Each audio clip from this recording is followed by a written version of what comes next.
Bonsoir à tous. Bonsoir Laurent Gounel. Bonsoir Myriam. Mesdames et messieurs les militaires, en vos grades et qualités, mesdames et messieurs, et vous tous qui nous regardez en visioconférence. Bienvenue.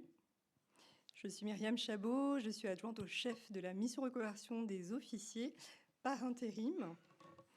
Et je représente le colonel Tréhin qui n'a pas pu se rendre disponible et s'en excuse.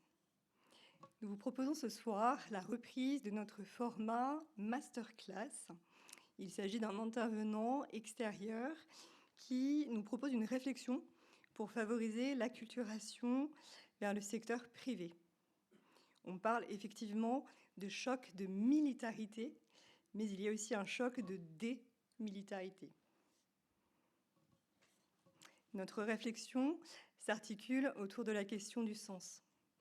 La reconversion professionnelle, est-ce un chemin pour se réaliser ?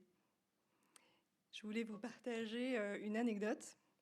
Cet événement n'aurait jamais pu avoir lieu sans une lettre manuscrite glissée par mes soins dans le sac d'écolière de ma nièce Inès à destination du papa de son amie Léonie, Laurent Gounel. Je pensais de jamais être recontactée et une semaine après, j'avais un message sur mon répondeur. Merci Laurent.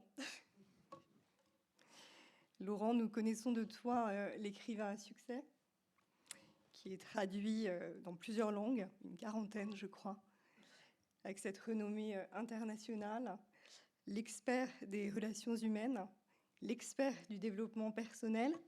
Ce que nous ne savons peut-être pas, c'est que tu as une expérience de la reconversion qui peut parler à tous. Quand nous avons préparé cette intervention, tu as évoqué ton attachement à l'institution et combien cette contribution te tenait à cœur. Merci pour ce temps consacré.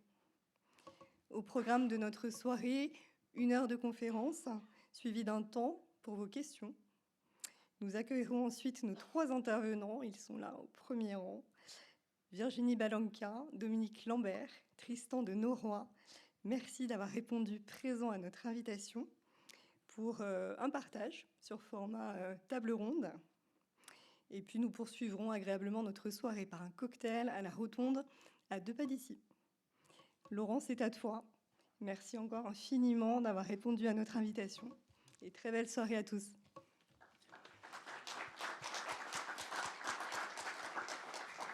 Merci beaucoup Myriam. Bonsoir à toutes, bonsoir à tous. Je suis très heureux de partager ce moment avec vous ce soir. À cette situation dans votre carrière qui est particulière, puisque donc, si j'ai bien compris, vous vous apprêtez à quitter l'armée pour voguer vers de nouvelles aventures. Donc c'est quasiment un changement de vie. Et peut-être d'ailleurs vous demandez-vous pourquoi le colonel Tréhin et Myriam Chabot se sont adressés au romancier pour parler de reconversion professionnelle, même si tu l'as un petit peu évoqué Myriam, j'ai vécu moi-même un certain nombre de reconversions, j'aurai l'occasion de vous en parler, parce que j'ai exercé 4 métiers très différents en fait, dans ma vie. Mais c'est peut-être aussi, juste en tant que romancier, parce que si on prend un petit peu de recul sur le monde des histoires, en fait, on sait que les êtres humains créent, racontent, écoutent des histoires depuis la nuit des temps. Et pourquoi écoutent-ils des histoires ? Si on se tourne vers un spécialiste des histoires, en l'occurrence un mythologue, il y a un grand mythologue américain qui s'appelle Joseph Campbell, qui a passé sa carrière, sa vie entière, je dirais, à étudier les histoires anciennes, des mythologies, quoi. Et en fait, Campbell dit les histoires nous aident à vivre. Et finalement, c'est pour ça qu'on s'intéresse tant dans les histoires, que ce soit les histoires écrites ou aujourd'hui au cinéma. D'ailleurs, c'est quelque part pareil sur l'idée. Donc, par rapport à vous et votre situation, j'ai réfléchi. Je me suis dit, mais quelle histoire, finalement, la plus ancienne possible pourrait illustrer ce que vous vous apprêtez à vivre ? Et en réfléchissant, j'ai pensé au mythe de Protagoras, ou plutôt plus précisément au mythe de Prométhée et d'Épiméthée, qui a été revisité par Platon dans son livre Le Protagoras. Et je vais vous le raconter dans une version très brève, si vous voulez bien. Alors, que nous dit Platon, en l'occurrence ? Il parle d'un temps avant la création des êtres humains, et des animaux d'ailleurs, d'un temps où Zeus a fait un peu la paix dans l'univers. Voilà, il a gagné le combat contre les titans. Et donc, l'univers est dans une paix, une harmonie très paisible. C'est vraiment ce que les Grecs appellent le cosmos, vous voyez, cette harmonie paisible. Et en fait, c'est tellement paisible et harmonieux que les dieux commencent à s'ennuyer ferme. Donc là, ils se disent, on va peut-être faire quelque chose. Et ils ont une idée, c'est justement de créer les êtres vivants. Alors, ils rassemblent de la terre, du feu et tout ce qu'on peut mélanger, disent-ils, nous dit Platon, avec de la terre et du feu. Et puis, ils créent des statuettes qui sont finalement des archétypes. Et puis, à partir de là, ils s'adressent à deux subalternes pour faire le boulot, pour finir le travail, quoi. Et ils s'adressent en l'occurrence à deux frères qui sont Prométhée et Épiméthée. Épiméthée supplie son frère de le laisser faire. Il lui dit, écoute, j'en ai marre, c'est toujours toi qui fais tout. Laisse-moi faire pour une fois, enfin, que je fasse quelque chose moi-même.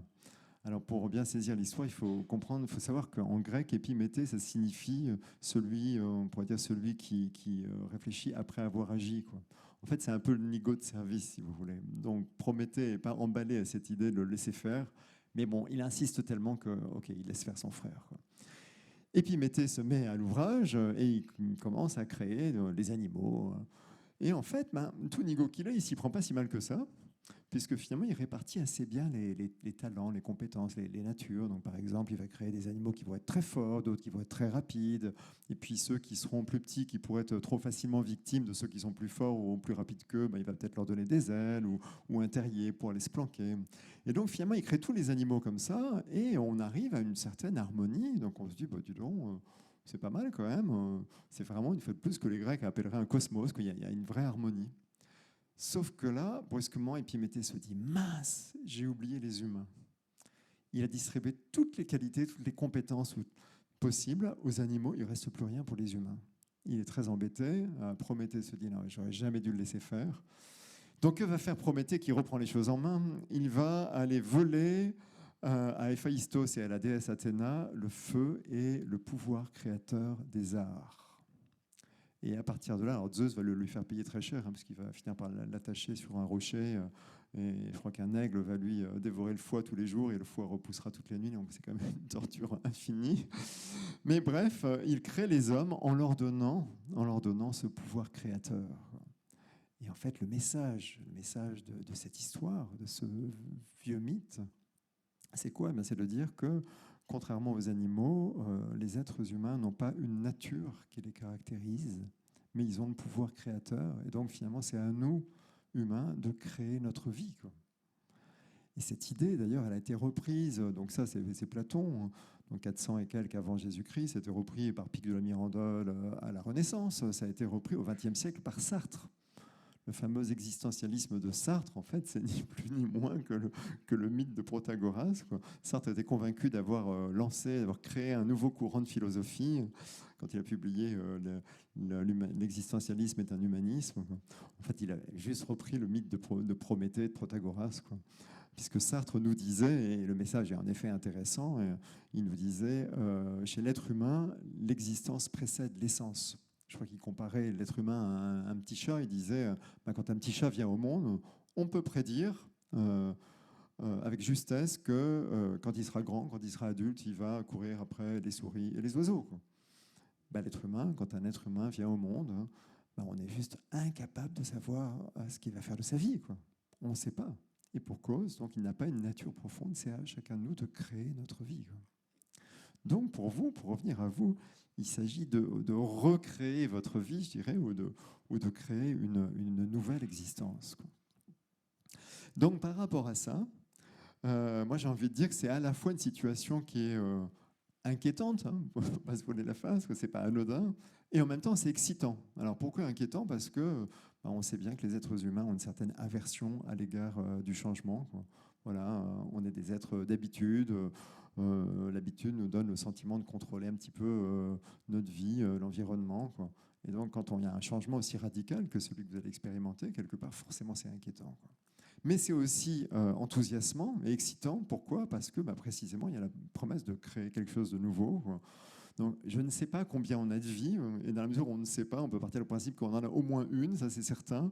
Et donc, ça peut être sympa d'avoir plusieurs vies dans cette vie, si jamais elle est unique, quoi. Donc, il y a un côté excitant. Je vous propose qu'on fasse un petit peu le point par rapport à tout ça. Et moi, j'ai pensé à trois grandes parties. J'allais dire 3 chapitres, mais c'est une déformation professionnelle. 3 parties. Je vous propose qu'on prenne d'abord un petit peu de recul sur finalement qu'est-ce qui se passe en nous quand on envisage un tel changement, puisque une fois de plus, c'est pas anodin. Donc concrètement, qu'est-ce qui se passe en nous et comment on peut apprivoiser ça.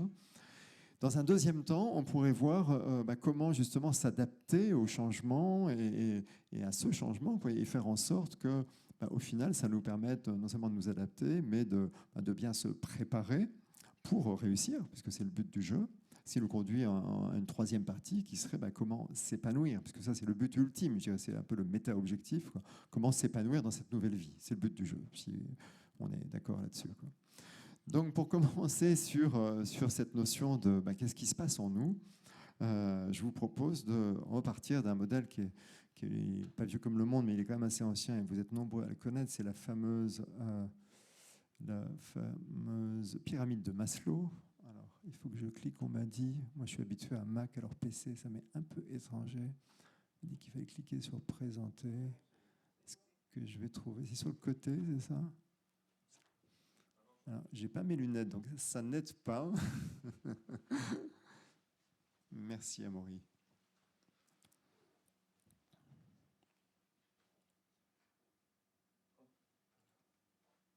Ok, parfait. Bon, je pars du principe que vous la connaissez, donc je vais faire une présentation ultra rapide. Donc Maslow, c'est ce philosophe qui a classifié les besoins humains qu'on a tous, en disant finalement ils apparaissent dans un certain ordre. Donc il y a une certaine logique. D'abord, on a tous des besoins physiologiques, on a tous besoin de manger, on a tous besoin de boire, on a besoin de dormir, etc. Et Maslow nous dit c'est seulement quand ces besoins sont assouvis que émerge une nouvelle catégorie de besoins qui sont les besoins de sécurité. On a besoin d'avoir un toit, on a besoin de pouvoir se protéger, quoi. Voilà, vous avez votre contribution par rapport aux besoins de sécurité de l'être humain, n'est-ce pas?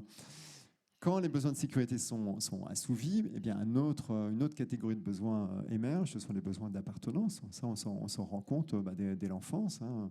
Moi, j'ai 2 filles, dont une qui est encore au collège. Au collège, voilà, vous savez, c'est super important de respecter les codes vestimentaires, d'être habillé comme les autres. C'est un peu horripilant pour les parents, mais en même temps, voilà, c'est une façon pour eux de se sentir appartenir au club, au clan, appelez ça comme vous voulez, à la tribu, on disait à un moment donné. Besoin d'appartenance, voilà, il va apparaître très jeune dans notre vie, mais on le conserve. En fait, à l'âge adulte, on a tous besoin d'appartenir, que ce soit à un club, à une entreprise, à une grande famille comme l'armée, à sa propre famille. Il y a un sentiment d'appartenance aussi, mais c'est un besoin humain. Quand les besoins d'appartenance sont assouvis, apparaissent les besoins de reconnaissance, les besoins d'estime de soi. Voilà, c'est bien d'appartenir à un groupe, et c'est bien aussi d'être reconnu pour soi-même, pour son identité propre. Donc, on a ce besoin en nous d'être reconnu, d'être estimé par les autres. Et puis, quand ces besoins sont eux aussi assouvis, apparaissent les besoins de réalisation de soi. C'est amusant parce que moi, je me souviens avoir découvert la pyramide de Maslow quand j'étais sur les bancs de la fac, donc c'était il y a à peu près 40 ans, quoi. Et je me souviens que quand le professeur avait présenté cette pyramide, arrivé au besoin de réalisation de soi, j'avais dû froncer les sourcils parce que je ne savais pas ce que c'était, quoi. Et apparemment, je n'étais pas le seul à froncer les sourcils, parce que je me souviens que le professeur avait dit « Cherchez pas à comprendre, vous ne pouvez pas comprendre, en fait. » Et il avait dit, je me souviens, dans un pays comme la France, ça doit concerner 2 personnes. Il avait cité Giscard et Mitterrand, vous voyez. C'est assez amusant. Pourquoi? Parce qu'aujourd'hui, dans un pays comme la France, il y a des millions de gens qui cherchent la réalisation de soi. Et aujourd'hui, on sait ce que c'est et ça nous parle, n'est-ce pas? Ce qui est très bon signe d'ailleurs, parce qu'on parle souvent de ce qui ne va pas dans ce pays. C'est quand même une bonne nouvelle, parce que ça veut dire qu'il y a des millions de gens dans notre pays qui ont gravi tous les échelons, donc qui sont parvenus à assouvir leurs différentes catégories de besoins, leurs différents niveaux de besoins, pour arriver aux besoins de réalisation de soi. Et ça devient une préoccupation pour beaucoup de gens, y compris chez les jeunes, dont on sait que maintenant, dans le monde de l'entreprise, ils ont besoin de sens, ils n'acceptent pas de faire n'importe quoi, même si c'est bien payé. La recherche de sens, c'est intimement lié aux besoins de réalisation de soi. OK ? Donc, par rapport à vous et votre changement, ce qui est clair, c'est que le besoin ultime et le souhait, en fait, que vous pouvez tous avoir, est de pouvoir vous réaliser dans votre nouvelle mission. Ce qui est intéressant d'avoir à l'esprit, et c'est la véritable raison pour laquelle j'ai souhaité vous représenter cette pyramide bien connue, c'est que Maslow nous dit que quel que soit notre niveau d'évolution, donc quel que soit le niveau de besoin auquel on est parvenu, si à un moment donné, pour une raison ou pour une autre, nos besoins d'une catégorie inférieure ne sont plus assouvis, à ce moment-là, on redégringole la pyramide, quoi. Subitement, on n'a plus besoin du reste, quoi. Ça, c'est quelque chose que moi, j'ai expérimenté. J'ai commencé ma carrière dans un domaine très différent, puisque j'étais dans l'économie et les finances, quoi. Donc moi, après mes études, je me suis retrouvé jeune cadre financier. Et puis il se trouve que je m'étais trompé de voie, quoi. Oui, en France, on choisit sa voie à 17 ans. Maintenant, c'est même 15 ans avec la réforme du bac, c'est une catastrophe, quoi. À 17 ans, en tout cas, déjà, on ne se connaissait pas. Je ne me connaissais pas. Rares sont les jeunes de 17 ans qui savent ce qu'ils veulent faire dans la vie, qui se connaissent. Moi, je ne me connaissais pas. Je me suis embarqué dans des études financières, économiques. Une fois jeune cadre, à 23 ans, en fait, j'ai réalisé que non, je m'étais fourvoyé dans une voie qui n'était pas pour moi. J'étais pas heureux et j'ai une caractéristique, voyez-vous, c'est que j'ai beaucoup de mal dans la vie à me forcer à faire ce que j'aime pas. C'est presque un euphémisme d'ailleurs. Donc bref, après quelques années à des postes comme ça dans le monde de l'entreprise, j'ai fini par me faire virer, je me suis fait licencier. C'était très mérité, j'en ai jamais voulu à mon employeur d'ailleurs, qui a été sympa, il m'a donné un gros chèque alors que j'ai rien demandé, il m'a dit je considère que tu es une erreur de recrutement. Ok. Sauf que je me suis retrouvé au chômage, quoi. Non seulement j'avais honte, hein, au début je l'ai même caché à ma famille, caché à mes amis, quoi. Voilà, j'avais honte, quoi. Et puis je disais que j'étais en création d'entreprise, c'était pas faux, mais c'était un mensonge par omission, on va dire, quoi. J'oubliais quand même l'essentiel, quoi. Et bref, me retrouvant au chômage, qu'est-ce qui s'est passé? Eh ben, je peux vous dire que assez vite, j'étais préoccupé par des besoins physiologiques, ou en tout cas, non, j'avais toujours à manger, mais en tout cas besoin de sécurité. C'est-à-dire en fait, je commençais à me demander comment j'allais payer mon loyer. Eh bien, je peux vous dire qu'à partir de ce moment-là, il n'était plus question pour moi de me réaliser, d'être reconnu, ni même d'appartenir. Je voulais payer mon loyer, il me fallait un poste. D'accord? Donc, c'est pour ça que j'ai essayé de me lancer dans un autre domaine, puisque les finances, c'était vraiment pas pour moi. Je me suis lancé dans l'importation, l'import-export, parce que j'avais fait un 3e cycle en commerce extérieur. Enfin bref, mais mon but était de gagner de l'argent, en fait. Mais ce n'était pas quelque chose d'épanouissant pour moi non plus. Donc j'ai laissé de lancer cette entreprise et que j'ai mené une fois de plus à un échec. Oui, ça change un peu du profil que Myriam fait de moi tout à l'heure. Elle parlait de succès. Voilà, c'est vrai que les journalistes parlent toujours de mes succès littéraires, mais ils ne voient pas ce qu'il y a derrière, quoi. Donc en fait, j'ai cumulé les échecs, si vous voulez, dans mes premières années de carrière, quoi. Et à un moment donné, là où je luttais, eh bien, il s'est passé plusieurs choses, quoi. D'abord, j'ai découvert, moi qui avais un besoin d'appartenance, notamment de reconnaissance, j'ai découvert que je n'avais pas perdu mes amis, quoi. Au bout d'un moment, j'avais quand même accroché le morceau, tout le monde savait que j'étais au chômage, quoi. Oui, mais mes amis étaient restés là, ma famille aussi. Et donc j'ai réalisé que finalement, on ne m'aimait pas pour ce que je faisais, on ne m'aimait pas pour le poste valorisant que j'avais pu occuper à un moment donné, et dont j'étais très fier, hein, je dois l'avouer, au tout début, quoi. Ben non, finalement, les gens s'en fichaient complètement. Et donc j'ai ressenti un énorme sentiment de liberté. Je me suis dit, finalement, j'ai tous les droits, quoi. Ce qui n'était pas le cas avant. Vous voyez, j'avais besoin d'être reconnu, de faire un truc valorisant, etc. Et comme par hasard, c'est à ce moment-là que j'ai su ce que je voulais faire. Et en fait, j'ai pu écouter, on dirait vulgairement écouter son cœur. Vous voyez, j'ai écouté ce qu'il y avait au fond de moi et qu'est-ce que j'avais envie de faire, qu'est-ce qui me passionnait. Puis moi, ce qui me passionnait, en l'occurrence, c'était l'être humain. Ça faisait quelques années que, pour le plaisir, je me formais en parallèle, en développement personnel, en psycho, des choses comme ça. Vous voyez, et je me suis dit, mais je vais en faire mon métier, quoi. Et donc, il a fallu que j'expérimente ça pour le ressentir. Pourquoi je vous en parle? Parce que pour vous, évidemment, le fait de quitter l'armée ne signifie pas naturellement que tout de suite, vous allez redégringoler tout en bas de la pyramide. Mais néanmoins, il se peut que vous ayez des préoccupations matérielles, surtout que vous n'avez pas l'âge que moi j'avais. C'est-à-dire, moi, j'avais le loyer d'un studio à payer. C'est pas tout à fait pareil que la famille que je présume vous avez peut-être à entretenir ou à faire vivre avec votre conjoint, si vous en avez, quoi. Donc évidemment, vous avez plus de préoccupations matérielles que j'en avais à l'époque. Donc forcément, à un moment donné, vous pouvez avoir ça à l'esprit. Et donc là, on redescend quand même assez bas dans la pyramide. Et il ne faudrait surtout pas oublier le besoin de réalisation de soi, parce que c'est quand même le but final pour moi, surtout à votre âge, quoi.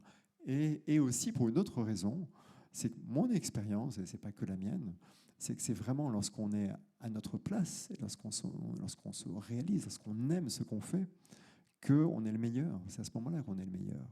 Et donc, c'est à ce moment-là que notre valeur économique est la plus grande, si vous voulez. Donc, l'économique va suivre, le matériel va suivre. Et ça, c'est vraiment mon expérience, quoi. Donc, c'est juste pour vous dire que si jamais vous ressentez des besoins de sécurité, des préoccupations matérielles, ce qui est normal, n'oubliez pas et vraiment privilégiez ça. le besoin de réalisation de soi. Donc choisissez vraiment quelque chose qui puisse vous permettre de vous épanouir. C'est là où vous serez le meilleur et c'est là où au final vous y gagnerez aussi sur le plan matériel. Donc voilà pour Maslow. Je vais peut-être juste tourner la page. Je vois si on a... Oh, magnifique. Super, ça marche. Donc on est toujours dans la partie connaissance de soi. Qu'est-ce qui se passe en nous quand on expérimente ce changement? Au-delà de cette pyramide de Maslow et donc des besoins qui émergent en nous, j'ai envie de vous parler de quelque chose qui est l'ordre d'une émotion, d'un sentiment qui peut aussi émerger lorsque vous avez un projet. Parce que vous allez manifestement choisir un projet qui n'a que peu de rapport avec votre ancienne mission à l'armée, parce que vous allez rentrer dans un monde très différent. Et justement, si vous écoutez votre cœur et vous êtes attiré par certains domaines, par certaines missions, par certains postes, peut-être que, puisque ce seront forcément des postes nouveaux, peut-être qu'au fond de vous, vous direz « Ouais, j'ai très envie de ça, en même temps, je ne suis pas capable ». Donc ce sentiment de « je ne suis pas capable », c'est quelque chose que moi j'ai vécu à plusieurs reprises dans ma vie, y compris pour mon métier actuel d'ailleurs. Ce sentiment de je ne suis pas capable, bon, parfois ça correspond à une vérité, il y a une vérité tangible derrière. Vous voyez, si, je ne sais pas, mon désir était de devenir un athlète de haut niveau, par exemple en haltérophilie, quoi. Bon, le sentiment de je ne suis pas capable correspondrait à une réalité. Oui, je peux passer 8 heures par jour dans une salle de muscu, il ne va rien se passer, quoi. J'ai déjà essayé quand j'étais jeune et que je voulais plaire aux filles, ça ne marche pas, quoi. Donc là, il y a une réalité tangible derrière. Donc on met ça de côté. Si vous avez ce sentiment qui ne correspond pas à une réalité tangible, ça peut être ce qu'on appelle en psychologie une croyance limitante. Aucun rapport avec les croyances religieuses. Croyances limitantes, ce sont des sentiments qu'on développe en nous et que l'on prend pour la réalité, mais ce n'est pas la réalité. Et ce sentiment, pourquoi je vous en parle? Parce qu'il peut complètement entraver votre action. Il peut vous empêcher de faire quelque chose qui pourtant vous tient à cœur et dans lequel vous pourriez vous réaliser, être performant, compétent, etc. Donc comment se libérer de ce sentiment de « je ne suis pas capable », si jamais vous l'avez ou si jamais vous le rencontrez à l'avenir? Eh bien, il y a un psychologue américain qui s'appelle Robert Dilts qui a travaillé sur la question et qui a montré que derrière ce sentiment, lorsqu'il est indu, eh bien, il y a quelque chose qui peut sembler trivial et pourtant c'est puissant, c'est l'absence de réponse à une question. En fait, on développe ce sentiment quand on n'a pas répondu à la question « comment faire pour ?» C'est-à-dire, si vous ne vous demandez pas comment faire pour mettre en œuvre ce projet qui m'attire, qui me tient à cœur, si vous ne posez pas la question et surtout si vous ne cherchez pas les réponses, il y a de fortes chances que vous en arriviez à la conclusion que vous n'êtes pas capable. Ce ne sera peut-être pas une conclusion consciente, ce sera peut-être juste un espèce de ressenti un peu diffus, un peu confus, mais ça peut complètement vous freiner dans votre action. Donc, posez-vous la question. Quelque chose vous attire, vous ne vous sentez pas capable? Ok, comment faire pour? Ça vous mène à un plan d'action. Comment faire pour? Vous allez peut-être vous rendre compte qu'en effet, il y a certaines compétences que vous n'avez pas. À ce moment-là, la question, c'est comment faire pour acquérir ces compétences. Plan d'action, est-ce qu'il faut aller en formation? Est-ce qu'il faut aller accompagner des gens qui ont ces compétences et qui peuvent vous les transmettre? Est-ce qu'il faut lire des documents, etc. C'est un plan d'action. D'accord? Donc vraiment, c'est une question qui mérite d'être posée si vous ressentez à un moment donné ce sentiment de « je ne suis pas capable de ». Autre chose, toujours dans le vécu, quelque chose que vous pouvez ressentir, c'est tout ce qui est du domaine de la peur de l'échec. En France, il y a plein de belles choses, mais on a une relation assez pathologique à l'échec. C'est super mal vu d'échouer en France. Quand on échoue sur le plan professionnel, en général, on bidouille un peu son CV pour que ça ne se voit pas, d'accord, qu'il n'y ait pas un trou, parce qu'on ne veut pas parler des échecs. C'est super mal vu, mais sachez que c'est purement culturel. Vous traversez l'Atlantique, ils n'ont pas du tout la même relation que nous à l'échec. J'ai une anecdote à ce sujet qui est une histoire vraie. Ça remonte au milieu du XXe siècle, donc c'est une vieille histoire, mais elle est véridique. Et ça témoigne vraiment de cette culture américaine dans la relation à l'échec. C'était un commercial de haut niveau qui bossait chez IBM et qui travaillait depuis des semaines ou des mois sur un gros projet, un projet à plusieurs millions de dollars. Ne me demandez pas combien, mais on va dire, pour l'histoire, on va dire 7 millions de dollars, comme ça, au hasard. Donc voilà, il travaille sur ce projet, sauf qu'il se plante. Échec. Gros échec, parce qu'à l'époque, ça représentait un enjeu pour IBM. Donc il va voir le PDG d'IBM, qui était Watson à l'époque. Il va voir Watson et il lui remet sa démission. Il lui dit, écoutez, voilà, j'ai échoué, je sais que ce projet était stratégique pour l'entreprise, je vous remets ma démission. Et vous savez ce que lui répond Watson? Il lui dit, vous vous fichez de moi, je viens d'investir 7 millions de dollars dans votre formation et vous voulez me quitter? Donc ça, c'est typiquement à l'image de la relation américaine à l'échec. Donc en France, on a tendance à pas être très à l'aise avec l'échec. Il y a deux problèmes par rapport à ça. Il y a un problème qui est que l'échec, quand on vit un échec, on le vit mal et on ne sait pas quoi en faire et surtout on a envie de le cacher. Mais au-delà de ça, on peut se retenir de faire une fois de plus des actions qui nous intéressent, qui nous attirent, dans lesquelles on peut s'épanouir, juste par peur d'échouer. Donc j'ai envie de vous réconcilier, de prendre 5 minutes pour vous réconcilier avec l'échec, parce que ça peut vraiment changer beaucoup de choses pour vous. Alors l'échec, moi j'ai envie de vous dire que l'échec d'abord fait partie de la vie. C'est-à-dire l'être humain, il apprend par essai et erreur. Vous prenez un bébé, je racontais ça dans mon premier roman, un bébé, contrairement à un petit poulain par exemple, qui est à peine né, il va se lever puis marcher, quoi. Maintenant le bébé, d'abord on va attendre de longs mois avant qu'il essaye même de marcher, quoi. Et puis il va se lever puis il va tomber. Il va tomber des milliers de fois avant de réussir à marcher. Et vous savez pourquoi il s'accroche, le bébé ? Parce que jamais personne ne lui a dit c'est mal d'échouer, jamais personne ne l'a culpabilisé parce qu'il tombait alors qu'il essayait. Donc, c'est en lui, il sait qu'il doit savoir, il doit sentir, etc. C'est normal d'essayer, de se tromper, puis de recommencer jusqu'à ce que ça marche. L'échec fait partie de la vie, c'est comme ça qu'on apprend. Donc, il y a plein de vertus à l'échec. Et la première vertu, c'est d'avoir un feedback. Alors, je suis désolé, il n'y a pas de mot français pour ça. Feedback, c'est cette notion de nourrir en retour. D'ailleurs, c'est sans doute pas un hasard si on n'a pas de mot dans notre dictionnaire pour ça, quoi. L'échec donne un feedback. Il nous permet de comprendre ce qui se passe. Parce que quand on échoue, en général, pour moi, il y a deux causes principales. Il y en a une, c'est un manque de préparation. Et ça arrive à tout le monde. Ça m'est arrivé à plusieurs reprises d'échouer un truc parce que je n'étais pas assez préparé. Ok, c'est bon de le savoir, quoi, vous voyez. Il ne faut pas bifurquer, il ne faut pas faire autre chose. Il faut juste repréparer et puis ça marchera la fois d'après. Donc ça, c'est la première cause d'un échec. Et il y a une autre cause qui est aussi intéressante, c'est je ne suis pas à ma place. C'était mon cas quand j'étais dans les finances. Je n'étais pas à ma place. Et ça ne marchait pas, quoi. Intéressant de le savoir, quoi. Donc l'échec donne un feedback. Ça, c'est la première vertu de l'échec. Il y a une autre vertu, je l'ai un peu évoquée, c'est que ça nous permet d'apprendre. On apprend par l'échec. L'échec nous permet d'apprendre. C'est Nelson Mandela qui disait, je crois, je ne perds jamais, soit je gagne, soit j'apprends. Ce qui est une belle philosophie. L'échec nous apprend énormément. Il y a une troisième raison pour laquelle l'échec est quelque chose de précieux, c'est que l'échec permet de se connaître, et puis j'ai même envie d'ajouter de se connaître et de se réinventer. C'est assez un peu, et pour l'avoir expérimenté moi-même quand je me suis retrouvé chômeur en fin de droit, c'est un peu parce qu'on est bon, c'était il y a 30 ans, certes, mais quand même, je m'en souviens comme si c'était hier, parce que c'était assez marquant comme événement dans ma vie. C'est vraiment quand je me suis retrouvé dos au mur, qu'à un moment donné, j'ai été forcé de regarder ce que j'avais dans le ventre, quoi. En plus, j'avais une chance, c'était la grande chance dans ma vie, c'est que je n'avais pas de télévision, donc je ne pouvais pas me distraire. La distraction au sens pascalien du terme, vous voyez. Je pouvais pas, j'étais seul avec mon problème, quoi. Et donc, à un moment donné, je me suis interrogé, je me suis demandé ce que j'avais dans le ventre, qu'est-ce que j'avais envie de faire de ma vie, quoi. Et donc, ça, c'est précieux. L'échec permet de se connaître et donc, par voie de conséquence, permet de se réinventer, quoi. C'est le philosophe Charles Pépin qui dit l'échec n'est pas une porte qui se ferme, l'échec est une fenêtre qui s'ouvre. L'échec permet de se réinventer, donc soyez OK avec l'échec.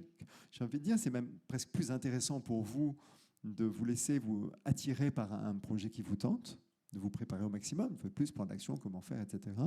Quitte à vous planter et faire autre chose après, mais au moins vous n'aurez pas le regret et ça vous apportera de toute manière quelque chose, quoi.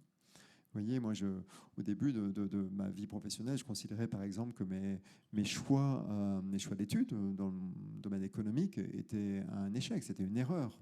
En fait, aujourd'hui, je suis très content d'avoir fait ça parce que, par exemple, moi, je n'ai pas besoin d'un avocat pour négocier mes contrats d'édition. Je fais ça tout seul comme un grand, quoi, grâce à mes études. Vous voyez, donc ça m'a servi. J'ai même un autre exemple, encore plus probant, c'est que dans mes études, j'avais beaucoup de cours de droit. C'est le droit spécialisé, c'était droit des affaires, droit pénal des affaires, etc. Et je me souviens qu'une fois, j'avais eu une mauvaise note, un cours de droit des affaires, alors que j'avais bien potassé mon cours. Donc c'est vraiment un échec.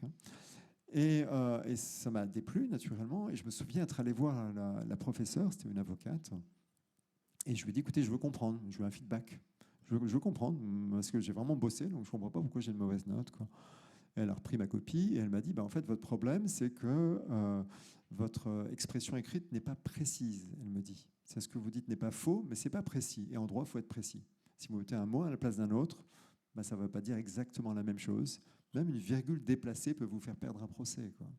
Vous devez être hyper rigoureux dans vos écrits. Ça m'a marqué, je m'en souviens encore 35 ou 40 ans après. Et aujourd'hui, j'utilise mes cours de droit pour écrire.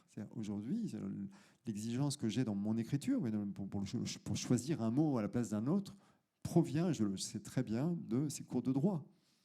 Difficile de l'imaginer, vous voyez. Voilà ce que permet l'échec. J'ai quelques citations que je vous ai préparées. Je ne les connais pas par cœur, mais je vais vous les lire parce qu'elles sont très belles.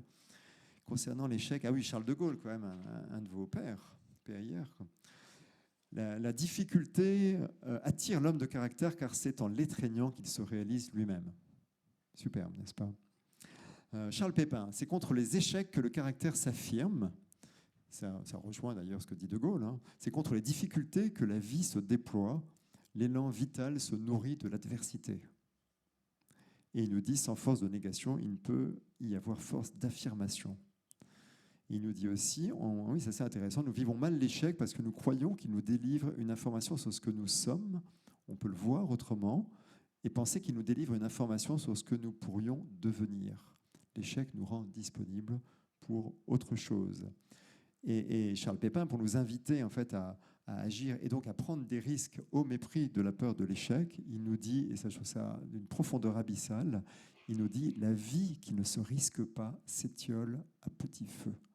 La vie qui ne se risque pas s'étiole à petit feu. Je pense que si je n'avais pas été viré il y a 35 ans par mes employeurs de l'époque, je serais sans doute toujours à me faire suer un poste de contrôleur de gestion qui ne me plaisait pas du tout. Voilà. Alors, donc j'en ai fini avec cette première partie sur ce qui se passe en nous face à ce changement. Donc j'ai envie d'évoquer maintenant le fait de s'approprier les changements pour se préparer et pour réussir. Donc voilà, on va arrêter avec le négatif, parce que jusque-là vous vous dites peut-être, mais combien le paye-t-il pour nous saper le moral, parler de peur, d'échec, de tout ce que vous voulez. Donc on va parler du fait de s'approprier en fait ce changement en vue de réussir. Alors je vais essayer de faire tourner mes slides. Là je vais vous présenter un autre modèle de Robert Dills que je citais tout à l'heure, donc ce psychologue américain. C'est un modèle qu'il a développé, il s'appelle le niveau logique, et il l'a développé en s'inspirant des travaux de l'anthropologue Gregory Bateson. Et c'est un modèle qui est super intéressant pour vous, parce qu'il permet de comprendre déjà à quel niveau en nous vont s'opérer des échecs et quelles conséquences pour nous. Donc, brièvement, l'environnement, c'est pas au sens écolo-bobo du terme, hein. L'environnement, c'est au sens le lieu dans lequel j'agis, hein, le lieu dans lequel j'interviens, je travaille. Donc, évidemment, vous allez changer d'environnement. Hein. Vous quittez l'armée, bien sûr, vous ne travaillerez pas au même endroit, vous n'aurez pas les mêmes collègues. Ça change complètement votre environnement. Changement environnemental. Comportement, c'est ce que l'on fait. Ça répond à la question quoi? Qu'est-ce que je fais? Qu'est-ce que je fais au quotidien?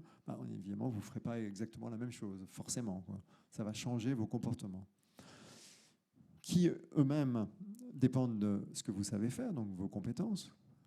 Compétences, ça répond à la question comment je fais pour. Voilà, on a un certain nombre de compétences.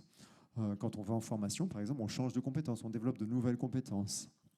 Au-dessus, il y a les valeurs, les croyances. Alors, une fois de plus, ce n'est pas au niveau religieux, hein, des croyances en termes psychologiques, à savoir qu'est-ce que je crois sur moi, sur les autres, sur le monde.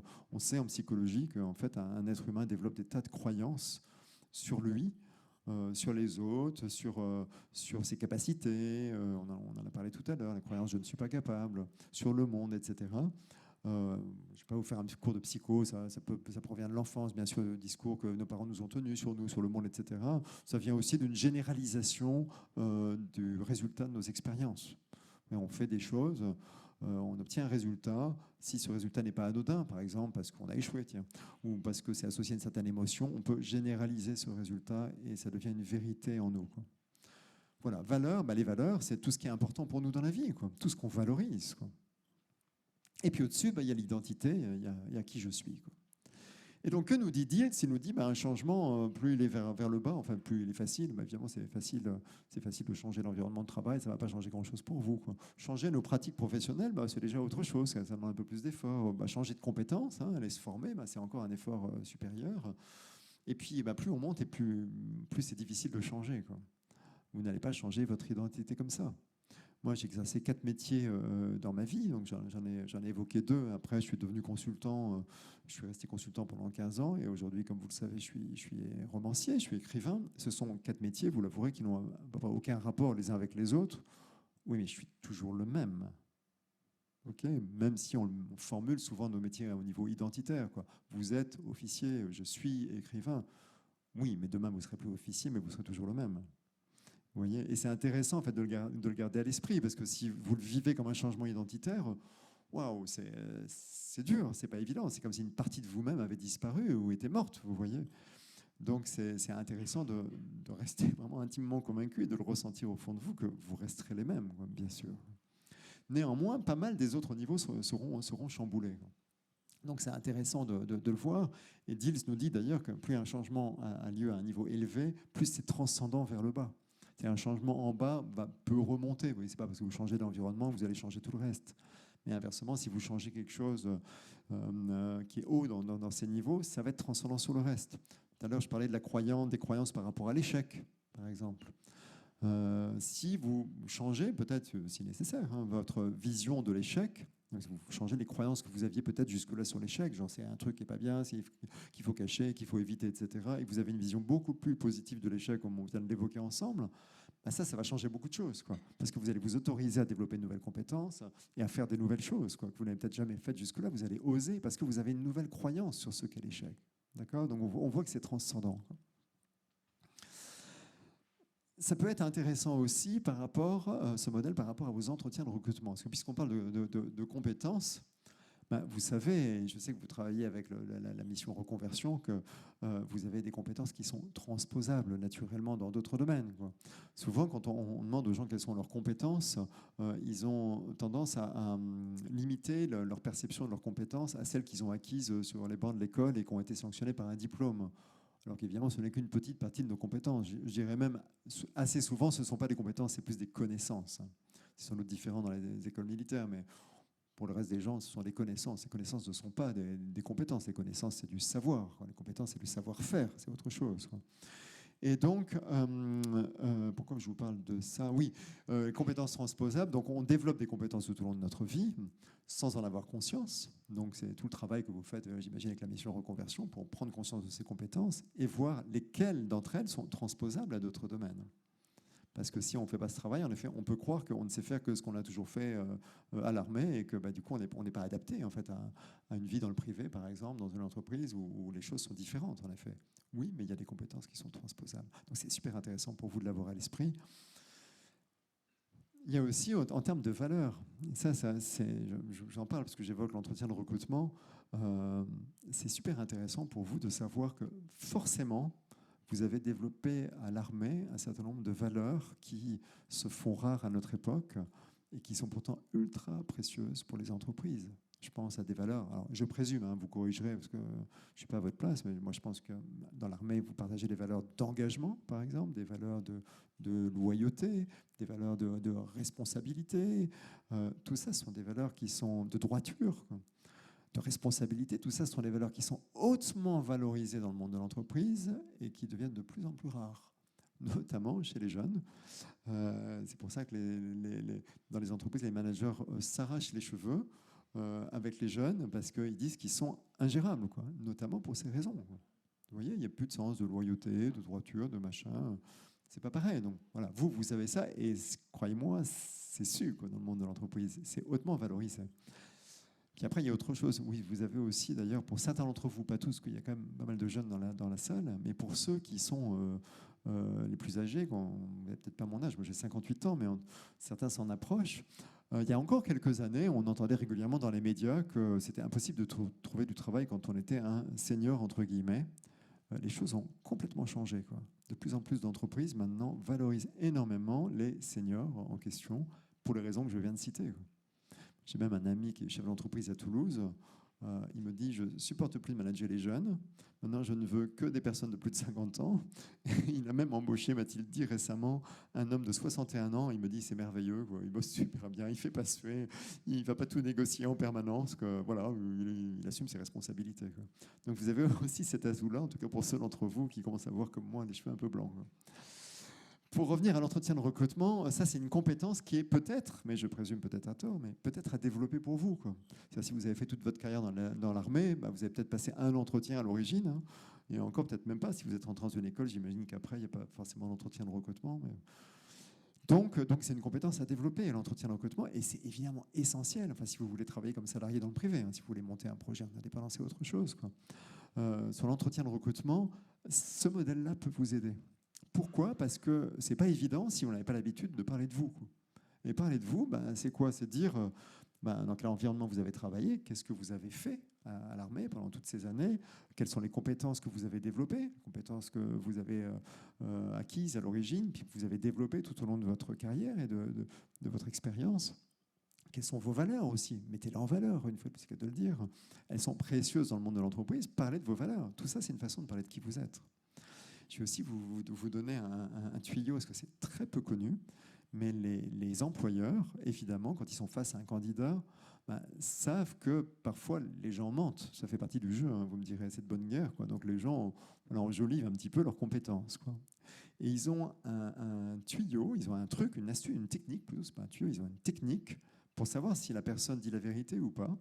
C'est que si une personne affirme avoir une compétence, elle doit être en mesure de citer un environnement, donc un contexte dans lequel ils ont mis en œuvre certains comportements qu'ils doivent être capables de décrire et de dire quels résultats ils ont obtenus. Donc en fait, ils vont chercher les trois. Le contexte, hein, l'environnement, le comportement, qu'est-ce que vous avez fait et quels résultats vous avez obtenus. Si vous êtes capable de citer trois éléments pour illustrer les compétences, c'est la preuve à leurs yeux que vous avez bien la compétence. Donc je vous dis ça parce que ça peut être un bon moyen de parler de votre parcours, hein, quand vous serez amené à répondre à des questions sur ce que vous avez fait. Vous pouvez, mine de rien, citer un titre d'illustration de telles compétences que vous mettez en évidence. Vous pouvez citer des contextes, des environnements, quels qu'ils soient, hein, dans lesquels vous avez mis en œuvre des comportements et vous dites qu'est-ce que vous avez fait dans cet environnement et quels résultats vous avez obtenus. Et là, tout seul, comme un grand, il se dira « Oh, cette personne a la compétence ». Voilà, c'est un petit tips au passage. Donc voilà pour les niveaux logiques de notre ami Robert Dilts. Qu'est-ce que j'ai pu oublier de vous dire ? Ah oui, si, en termes de compétences à acquérir, je vous ai parlé des entretiens de recrutement. Dans l'armée, évidemment, vous êtes officier, donc vous êtes à un poste de commandement. Je sais, Myriam me l'a dit, que les modes de commandement ont évolué. Je crois qu'il y a des commandements par initiative, notamment aujourd'hui. L'image d'Épinal dans le privé, donc il faut en tenir compte. L'image d'Épinal, c'est en effet, dans l'armée, c'est facile de commander parce que vous donnez un ordre et votre subalterne est obligé d'obéir, quoi. Et dans le monde de l'entreprise, ça ne se passe pas du tout comme ça. Donc là, c'est là où il peut y avoir un petit frein. Et donc c'est là où vous allez devoir rassurer, par exemple en parlant de ces différents types de management qui se mettent en place dans l'armée, parce que sinon, là, ça peut en effet inquiéter un employeur. Parce que dans le monde de l'entreprise, évidemment, ce n'est pas parce qu'il y a écrit chef que tout le monde va obéir. Vous allez demander quelque chose et puis c'est là que le travail commence parce que l'autre en face va négocier, surtout si c'est un jeune, il va être très pénible. Et là, vous ne pourrez pas dire, écoute, t'es gentil, mais je suis le directeur général ou le directeur machin chose, s'il te plaît, tu le fais. Parce que si vous y allez au rapport de force, vous obtiendrez quoi ? Un arrêt maladie d'1 mois. Et si c'est un jeune, ce sera plutôt 6 mois d'ailleurs. Et donc, ça ne passe pas, quoi. Donc, vous allez devoir, sans doute, si ce n'est pas déjà le cas pour vous, développer des compétences d'influence, quoi. Okay, comment influencer ? Comment donner envie dans une entreprise ? Pour un manager, il y a une dimension de leader. Oui, le leader, c'est celui qui va emmener ses troupes avec lui. Donc ça, vous savez faire, mais qui va les emmener en donnant envie. Alors, comment on donne envie ? Pareil, moi, je ne vais pas vous faire un cours de management, mais souvent, c'est en partageant une vision, vous voyez, pour montrer quel est le sens de l'action. Surtout les jeunes, ils ont besoin de sens, vous voyez. Il y a une métaphore qui est souvent racontée, c'est celle du tailleur de pierre, quoi. Voilà, si vous dites à un de vos subalternes, allez, tu dois tailler ces pierres en longueur de journée, bon, c'est pas super motivant, hein, tous les jours tailler des pierres.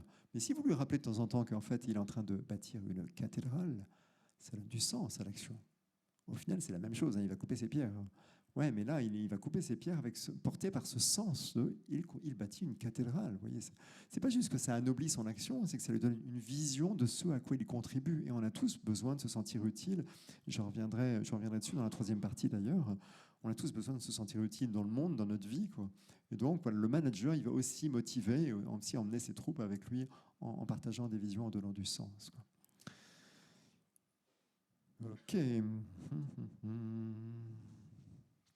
Ah oui, ultime compétence que peut-être vous allez être amené à développer aussi si vous voulez aller dans le privé, c'est négocier votre salaire. Parce que j'imagine qu'à l'armée, pas trop besoin de négocier. Il doit y avoir une grille ou un truc comme ça. J'imagine que tout est prévu en fonction de l'âge, du grade, etc. Dans le privé, ça ne se passe pas comme ça.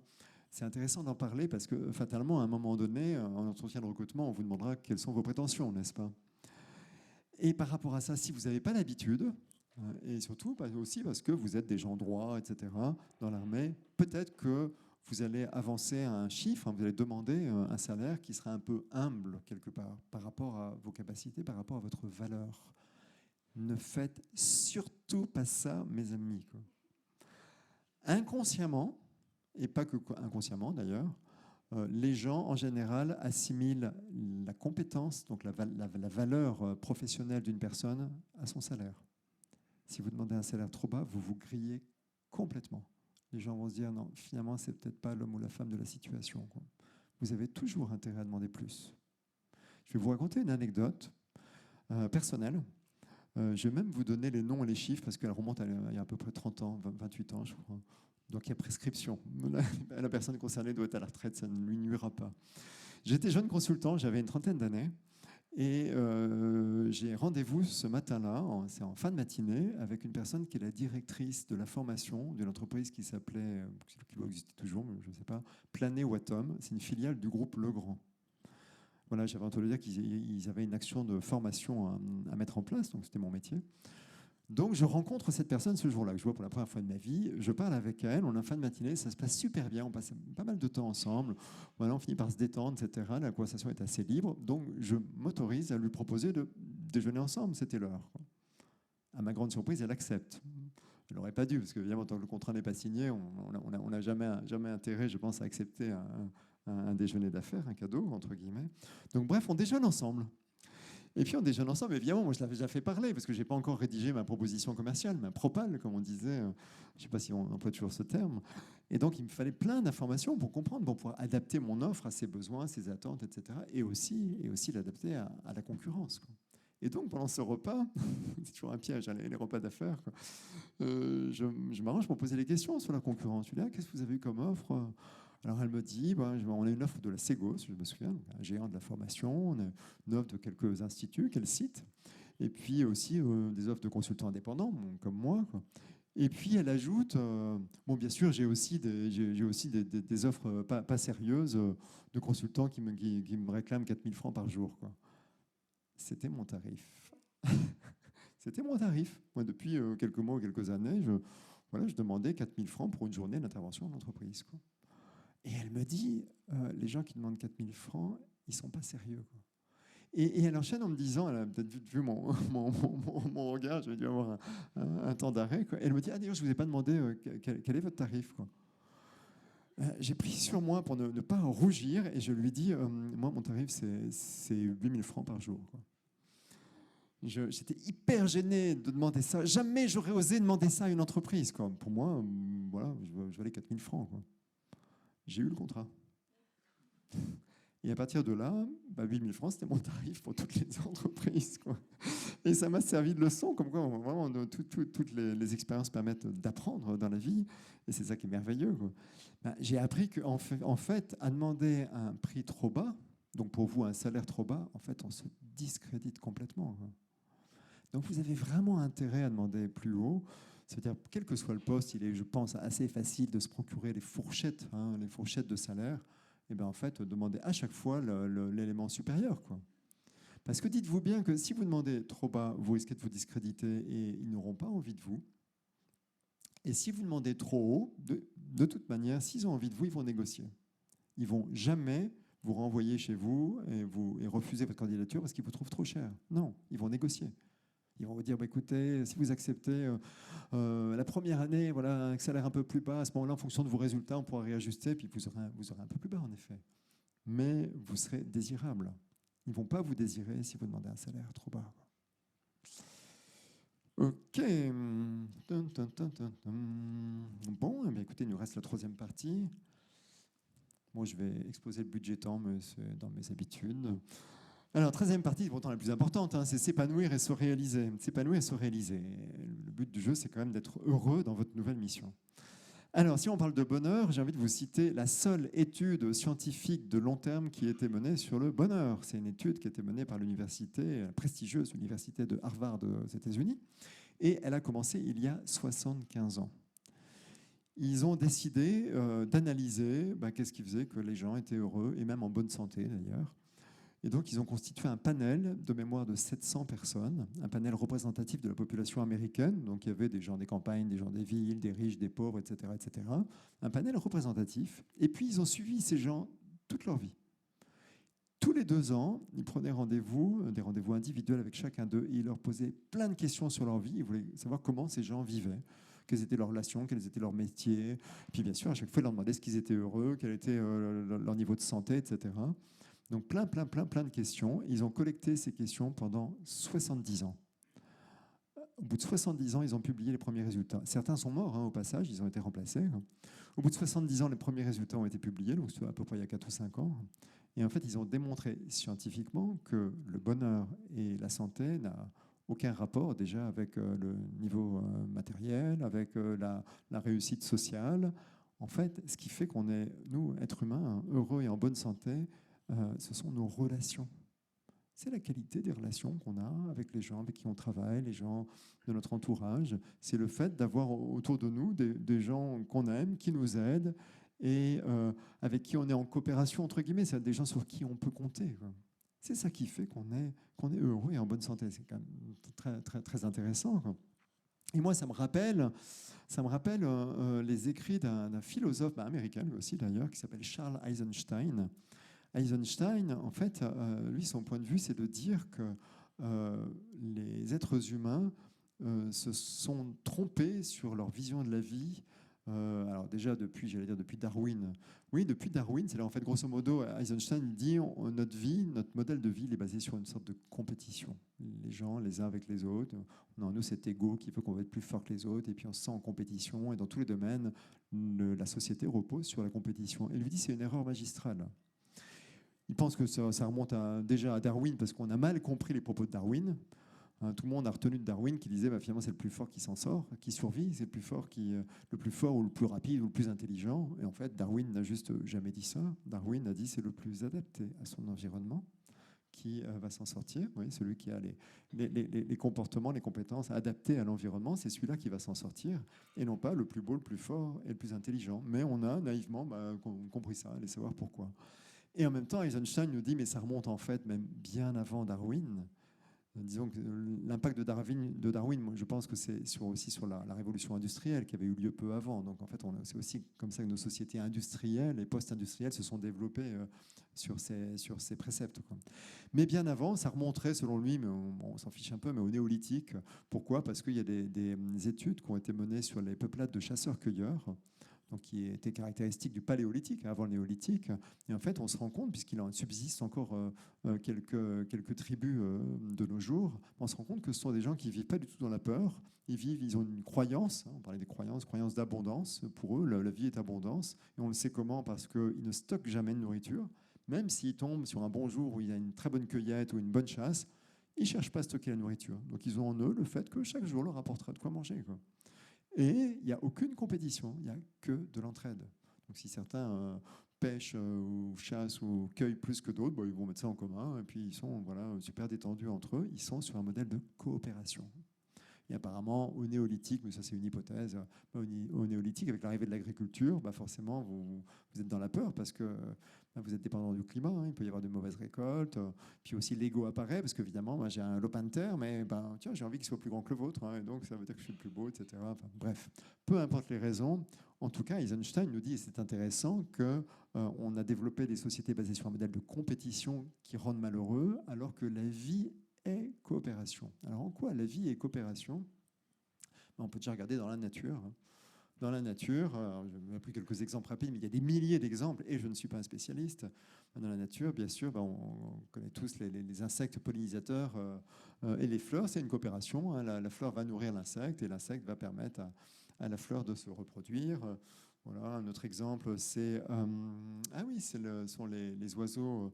Les oiseaux avec les bovins. Vous savez, il y a les hérons pique-buffle. Là, c'en est pas un, mais j'ai pris cette photo parce qu'elle était vraiment trop mignonne, quoi. Mais vous savez qu'on voit souvent sur le dos ou la tête des bovins, des buffles en Afrique, etc. On voit des oiseaux et qui ont l'air de se porter très bien là. Et en fait, c'est une coopération avec l'animal, puisque l'oiseau va manger les parasites qui sont présents sur la peau, entre les poils du buffle, par exemple, ou des bovins. Il va s'en nourrir. Et en échange, il va débarrasser le buffle de ces parasites qui l'embêtent, qui lui donnent des démangeaisons. C'est une coopération. Vous prenez la forêt, la forêt, au pied de chaque arbre, il y a des champignons. Parfois, on voit un champignon et on ne réalise pas en fait qu'est-ce qui se passe. Un champignon, parfois, est composé de 10 mètres carrés de différentes couches de mycélium, et tout ça est complètement en relation, en osmose avec l'arbre. L'arbre peut vivre en harmonie, en coopération, en symbiose avec plusieurs centaines d'espèces de champignons. Chacun va apporter quelque chose à l'autre. L'arbre va apporter aux champignons du sucre et des acides aminés. Le champignon va apporter à l'arbre des sels minéraux. Il va apporter aussi de l'humidité. Voilà, l'un ne vit pas sans l'autre. À propos des arbres, il y a aussi... Ah, j'ai fait une bêtise... Ouais, les arbres, souvent, moi je vois dans des parcs des gens qui arrachent le lierre sur les arbres en pensant que le lierre va étouffer l'arbre et qu'il va le tuer. Ça répond aussi à un modèle du monde de compétition. Oui. Ils ne sont pas du tout en compétition, en fait. Ils se protègent l'un l'autre. L'un protège l'autre de la lumière, l'autre le protège de l'humidité. Il y a une coopération aussi avec les animaux, parce que le lierre, il va héberger des petits mammifères comme le laireau, par exemple, qui va se nicher dedans. Il va héberger l'été des oiseaux qui vont se protéger de la chaleur. Il va héberger des papillons citron, par exemple. Le papillon citron, il va crécher au milieu du lierre. Il va même changer de couleur pour devenir vert, pour ne pas être vu par les prédateurs. Coopération. Là, ces poissons, on a l'impression qu'ils vont se faire manger, surtout celui-là, qui est quand même dans la gueule ouverte. En fait, non, il nettoie les dents du requin, quoi. Et le requin ne va pas fermer la gueule. Pourtant, c'est un labre, hein, il paraît que la chair est délicieuse. Non, c'est une coopération. Voilà, il nettoie les dents du requin, il le maintient ainsi en bonne santé, et le requin laisse le poisson se nourrir. Voilà, il y en a des milliers comme ça d'exemples, hein, de coopération dans la nature. Et en nous, c'est pareil. En nous, qu'est-ce qui fait qu'on est en vie? Qu'est-ce qui constitue notre corps? On a à peu près 30 000 milliards de cellules. Les chiffres sont approximatifs parce qu'en fait, on ne sait pas précisément. Certains parlent de 37 000, mais grosso modo, c'est de l'ordre de 30 000 milliards. 30 000 milliards de cellules qui travaillent en coopération pour former vos tissus et vos organes. Mais ce n'est pas tout. Entre parenthèses, d'ailleurs, vos cellules changent en permanence. On parle de la difficulté au changement. Je parle depuis une heure. En une heure, vous avez perdu à peu près 780 millions de cellules qui sont mortes et qui ont été renouvelées. Vous n'êtes plus les mêmes maintenant qu'au début de la conférence, quoi.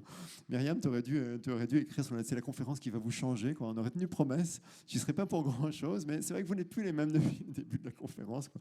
On perd 13 millions de cellules par minute, hein, et elles sont renouvelées, quoi. Donc bref, on a ces 30 000 milliards de cellules en nous qui travaillent en coopération, et on a, tenez-vous bien, 39 000 milliards de corps étrangers. 39 000 milliards essentiellement de bactéries en nous, donc plus nombreuses. Les corps étrangers en vous sont plus nombreux que les propres cellules de votre corps, quoi. Alors je sais, c'est un peu dégoûtant, on a envie de nettoyer tout ça. Ouais, mais si on inventait un antibiotique suffisamment puissant pour dégommer en effet toutes ces bactéries, on cesserait de vivre. La vie est coopération. Si on a besoin de ces bactéries, on en a dans la bouche, on en a dans l'estomac, on en a dans les intestins, on en a besoin pour vivre, elles nous aident notamment à digérer, quoi. On en a besoin pour vivre. La vie est coopération. Donc, pour revenir à vous, puisque le but, une fois de plus, de ce changement pour vous, c'est quand même de vous épanouir et d'être heureux. Pour revenir à vous, eh bien, moi j'ai envie de dire, il y a un moyen, il y a deux manières de s'y prendre en fait pour trouver ce qui peut être épanouissant pour vous. La première, en lien avec ce que je viens de dire, c'est de se dire, ok, si la vie est coopération et si en effet c'est épanouissant de coopérer, comme tend à le montrer cette étude de Harvard, eh bien, Qu'est-ce que j'ai envie d'apporter au monde? Et ça, c'est une super bonne question. Qu'avez-vous envie d'apporter au monde? Qu'est-ce qu'il y a en vous comme talent, comme prédisposition, comme compétence, comme valeur que vous avez envie d'apporter aux autres? Et quand vous apporterez ça, c'est ça qui va allumer cette petite lumière au fond de vos yeux. Et pour trouver ça, ça c'est vraiment une question pertinente qui mérite d'être posée, que vous méritez de vous poser à vous-même. Après, il y a une autre démarche, plus technique, je dirais, pour parvenir, pour trouver des pistes. C'est de découvrir justement quelles sont les valeurs, parce que c'est ce qui est le plus haut. Vous avez vu, vous vous souvenez des niveaux logiques de Diels, sur l'identité. Quelles sont les valeurs qui sont en œuvre quand je m'épanouis dans une tâche? Et donc, si vous le désirez, mais je vous invite ça pour le coup à le faire à deux, donc peut-être avec votre conjoint, un ami ou un collègue, hein, c'est deux par deux, vous posez la question, vous pouvez le faire tout seul, mais à mon avis, c'est mieux à deux, quoi. Vous posez la question suivante, c'est pensez à un moment où une action que vous avez entreprise a été vraiment satisfaisante pour vous. Vous savez, le genre d'action qui va allumer cette petite lumière au fond de vos yeux, une fois de plus, quoi. Ça peut être au travail, ça peut être à l'armée, mais ça peut être aussi en dehors du travail, dans une association, dans un club de sport, dans un loisir, peu importe, quoi. Repérez les moments dans votre vie où vraiment vous vous êtes senti à votre place, vous étiez fier de vous, l'action que vous avez entreprise, que ce n'est pas forcément un grand projet, ça peut être une petite action quotidienne, mais cette action-là, vraiment, elle vous a nourri, quoi. Retrouvez cette action et après, posez-vous la question, ou demandez une fois de plus à quelqu'un d'autre de vous poser la question, en quoi était-ce important pour vous? La question en quoi est-ce important pour nous fait émerger les valeurs, et c'est une question qui mérite d'être posée de manière itérative, c'est-à-dire qu'il faut la poser plusieurs fois. Parce que vous allez dire, ah bah oui, ça, en effet, c'était génial, est-ce que j'avais fait ça ce jour-là, j'ai adoré, etc. On va vous dire, en quoi c'était important pour toi?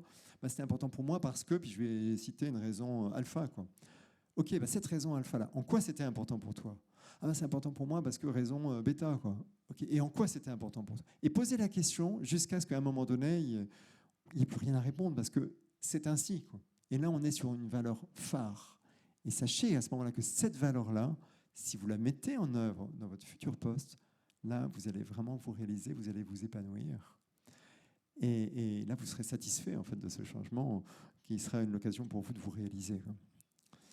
Voilà, mes amis. Pour conclure, je vais citer Balzac. Tenez, Balzac disait le bonheur, c'est de faire de sa passion, donc justement ce qui allume cette lumière au fond de nos yeux, le bonheur, c'est de faire de sa passion son métier. Alors, c'est ce que je vous souhaite du fond du cœur. Bonne route, mes amis.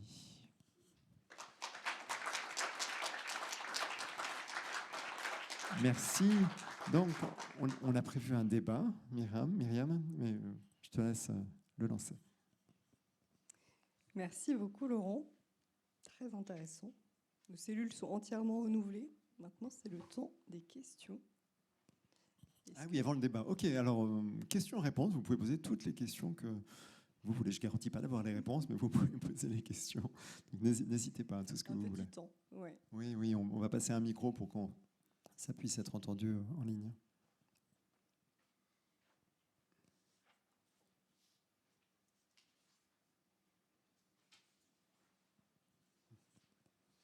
Bon, la première question, c'est toujours la plus dure, donc je propose qu'on passe tout de suite à la deuxième. Moi, je vais démarrer cette question de la durabilité dans l'épanouissement. Comment rester épanoui, comment rester dans l'élan, comment rester dans la dynamique? Est-ce que l'épanouissement est une finalité? Est-ce que c'est un commencement? Voilà. Oui. Ben, moi, je dirais que le plus dur, le plus difficile, c'est sans doute de trouver, de comprendre en effet ce qui allume cette petite flamme dans nos yeux, quoi. De savoir quelles sont les valeurs importantes pour nous, et de trouver un poste qui nous permette de mettre en œuvre cette valeur, quoi, de la décliner dans des comportements au quotidien, quoi.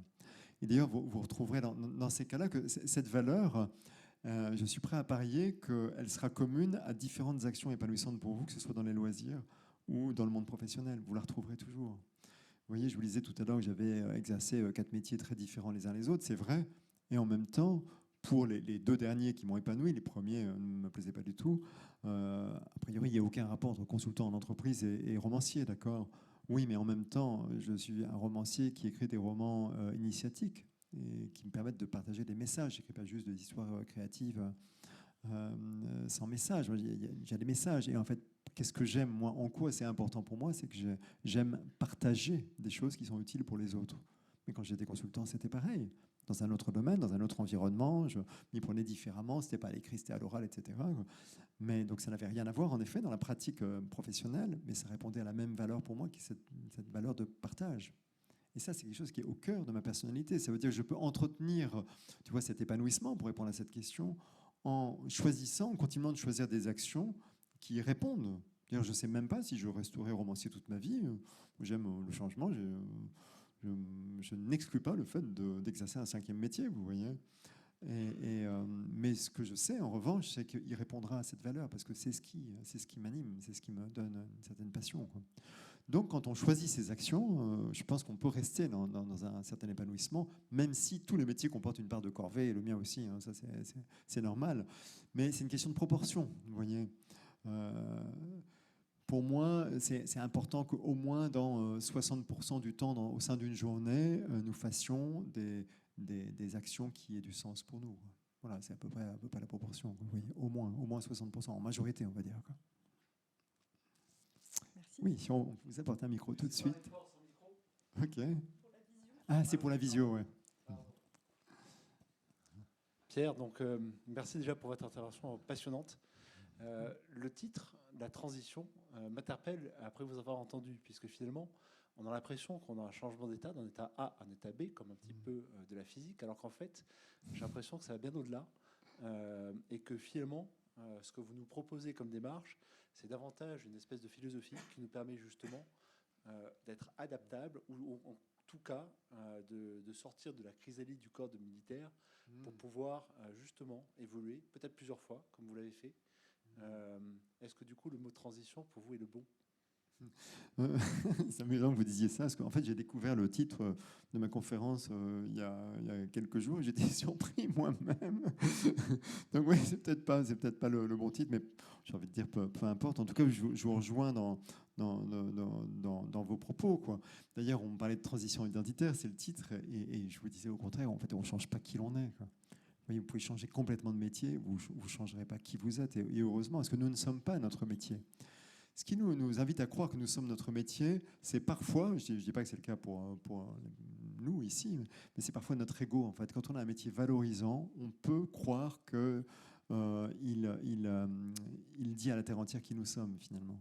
C'est aussi pour ça que souvent, une soirée, un cocktail ou autre, on a tendance à se présenter en disant je suis ceci, je suis officier, je suis écrivain, etc.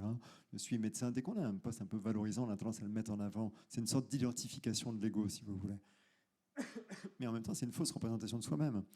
Mais ça, il faut attendre la retraite pour savoir qu'on existe indépendamment de son métier. Vous voyez, un peu comme moi, il m'a fallu être au chômage pour réaliser que finalement, que j'ai un poste valorisant ou pas, ça ne change rien. Mes amis m'aimaient toujours, quoi, vous voyez. Donc oui, pour moi, il n'y a pas de changement identitaire, en fait. Merci. Fabrice, moi c'était un peu pour contester, challenger cette idée-là, Okay. avec un simple constat. En fait, les militaires, on ne touche pas un salaire pour ce qu'on fait, on touche une solde pour ce qu'on est. Parce qu'on a le statut, on respecte aussi le statut général des militaires, donc on est militaire, on est payé pour ça en fait. On est payé pour être quelque chose, et pas pour faire quelque chose. C'est pour ça d'ailleurs qu'on n'a pas de temps de travail, on n'a pas les heures de travail, on est en tout temps, tout lieu, tout ça, etc. Enfin voilà. Et c'est ça qui fait que je me dis, tiens, on pourrait challenger cette idée qu'il n'y a quand même pas de mue identitaire peut-être plus forte que dans d'autres professions. Ah, c'est possible, oui. Surtout je dirais qu'il y a une identité de corps. Enfin, c'est comme ça que je le perçois, en tout cas. N'étant pas militaire moi-même, c'est difficile de le dire et de ne pas tomber dans des clichés ou des lieux communs, mais j'ai l'impression qu'il y a une identité de corps. J'imagine l'armée un peu comme une grande famille, donc avec un très fort sentiment d'appartenance qui peut conférer à l'identité, en effet. Donc j'entends ce que vous dites, hein, que vous êtes payé pour ce que vous êtes. C'est intéressant d'ailleurs, je trouve. Non, c'est pas grave, à condition de savoir se désidentifier. Mais se désidentifier ne veut pas dire trahir l'armée, vous voyez. C'est juste réaliser que vous existez aussi indépendamment de l'armée et prendre conscience du fait que qui vous êtes va bien au-delà de votre simple statut d'officier, quoi. Vous voyez.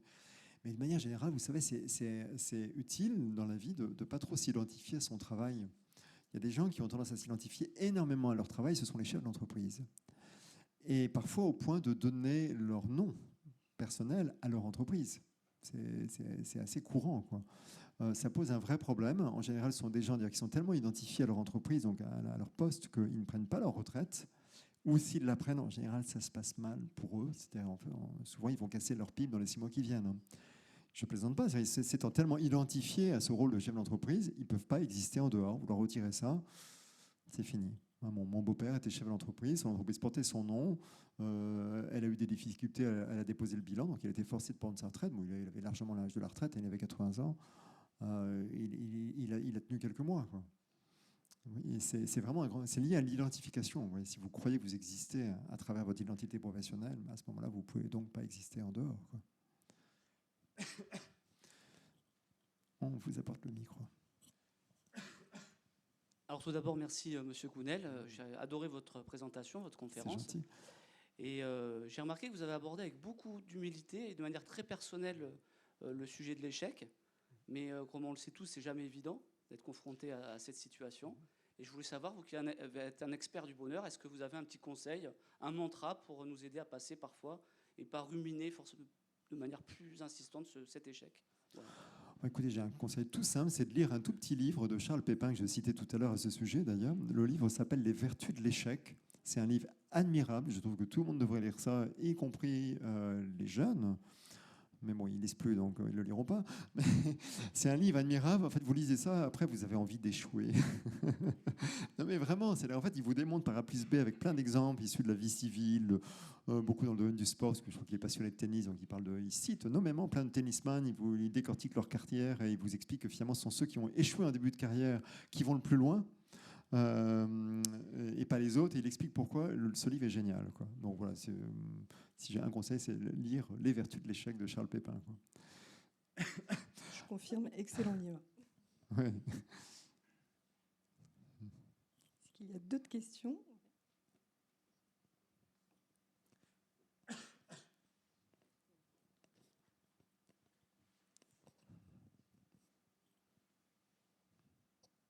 Bonsoir. Bonsoir. Tout d'abord, je tenais à vous remercier, mais pas pour cette conférence. Moi, je suis venu ici ce soir avant tout parce que je suis fan en tant que lecteur. Ah, Donc, pas c'est spécifiquement pour cette conférence. Donc, je vous remercie en revanche pour l'ensemble de votre œuvre et votre contribution importante et généreuse à l'éveil de l'humanité. Et moi, personnellement, la lecture de votre œuvre a accompagné en partie les premiers temps de mon éveil spirituel personnel. Ensuite, vous avez beaucoup parlé d'ego, donc moi, ça m'a amené une question. On est en France sur un modèle de formation des élites qui est quand même essentiellement basé sur l'encouragement du développement de l'ego. Et je le sais en connaissance de cause, puisque comme certains, peut-être beaucoup dans la salle, j'étais formé en tant que manager aux écoles de Saint-Cyr-Coëtquidan. Et j'ai également un fils qui a fait, dans un autre domaine, une grande école de commerce. Donc, dans toutes ces écoles qui forment nos élites en France, non seulement on encourage, mais c'est presque un moteur, le développement de cet ego et de la compétition entre les différents membres d'une fraternité, donc d'une école, comme vous l'avez souligné. Est-ce que vous estimez possible qu'un jour, dans le futur, dans quelques années, on puisse faire évoluer ce modèle pour le changer vers un modèle, comme vous l'avez évoqué, davantage coopératif, qui ne mettent pas en avant ce développement d'ego, mais d'autres vertus, et qui fassent notamment plus appel à la véritable intelligence pour moi, c'est-à-dire l'intelligence émotionnelle et non pas l'intelligence uniquement intellectuelle. Oui, vos propos sont très pertinents, très justes. Je n'ai pas la réponse, en fait. Je n'ai pas la réponse. Je ne sais pas si l'être humain parviendra à se libérer de l'ego, enfin, à part quelques sages, quelques religieux qui ont fait un gros travail sur eux, quoi. C'est pas évident, et je suis d'accord avec vous, dans beaucoup d'institutions en France, beaucoup d'écoles, au contraire, on cultive l'ego, quoi. Moi, mon expérience, c'est que pour se libérer de l'ego, il faut paradoxalement cultiver d'abord un ego, mais un ego sain. Je dis ça parce qu'en fait, je me suis rendu compte, ça m'avait donné l'inspiration pour un livre que j'ai publié il y a assez longtemps qui s'appelle « Et tu trouveras le trésor qui dort en toi ». Tout était parti d'une intuition qui était que les religions étaient très différentes les unes des autres, mais elles avaient forcément des points en commun, Et j'avais une sorte d'intuition, n'étant pas du tout spécialiste des religions, que ce point commun était peut-être une invitation à la libération de l'ego. Et donc j'ai creusé la question, pardon, et je vais boire un peu parce que j'ai des picotements dans la gorge. J'ai trop parlé. J'ai creusé la question et je me suis rendu compte qu'en effet, c'était le cas. La plupart des religions invitent à se libérer de l'ego. Et je pense qu'elles s'y prennent mal. Elles s'y prennent mal parce qu'il y a une forme de culpabilisation de la personne. Et ça, on le voit bien, ça rejaillit dans l'éducation, même chez les gens qui ne sont pas très croyants ou très pratiquants. Ils sont imbibés par cette culture. Donc chez nous, c'est souvent une culture chrétienne. Moi, je me souviens quand j'étais petit, par exemple, dès que je prenais la parole à table, mon père me disait « fais pas l'intéressant ». Donc il voulait réprimer mon ego. Et en fait, plus on veut réprimer l'ego, et plus l'ego il va essayer de survivre. On ne peut pas lutter contre l'ego. La façon de se libérer de l'ego, c'est de développer un ego sain. Développer un ego sain, ça veut dire, non pas se dire je suis le meilleur, comme on répète aux jeunes dans les écoles de commerce, ça veut juste dire prendre conscience de sa valeur, de ses compétences, de ses valeurs, prendre conscience de ce qu'il y a de bien en nous, et donc du fait qu'on est quelqu'un de bien. Vous voyez, et quand on est vraiment intimement convaincu qu'on est quelqu'un de bien et qu'on a appris à s'aimer, mais véritablement, eh bien en fait, mon expérience, c'est que les gens à ce moment-là lâchent prise sur l'ego et s'intéressent moins à leur petite personne quelque part. C'est vraiment quand on a appris à s'aimer d'abord qu'on va beaucoup plus s'intéresser aux autres et puis s'intéresser peut-être aussi à ce qui est plus grand que nous. Donc c'est plutôt en allant dans cette direction. Alors est-ce qu'on ira à l'avenir dans notre civilisation? Je ne sais pas. En tout cas, on aurait tous tout à y gagner parce que l'ego est quelque chose qui nous rend malheureux. En fait, oui, l'ego, c'est cette partie de nous qui veut prouver à la terre entière notre valeur, nous prouver qu'on est plus beau, plus intelligent, plus grand ou je ne sais quoi, ou plus riche ou plus compétent, peut-être plus gradé chez vous, je ne sais pas. Et en fait, ça rend malheureux. Pourquoi? Parce que ça coupe des autres. Donc quelque part, c'est diabolique au sens étymologique du terme. Diabolo en grec, c'est celui qui divise. Et en fait, notre ego nous sépare des autres. Parce qu'évidemment, si je mets en avant, je sais pas, des diplômes que les autres n'ont pas, ou une plus grosse voiture, ou tout ce que vous voulez, en fait, ce à quoi l'ego appelle, en fait, on se coupe des autres. Et ça rend tout le monde malheureux, puisque, on l'a vu, en fait, avec l'étude de Harvard, ce qui rend heureux, c'est le lien, de vivre le lien avec les autres, quoi, la relation à l'autre. L'être humain est un être de lien. En tout cas, merci pour votre question très pertinente. Une dernière question. Voilà, une ultime question. En visio non plus, on surveille en visio. Ah oui. Non, personne. Ok, on peut lancer le débat alors. Alors on lance le débat. Ok.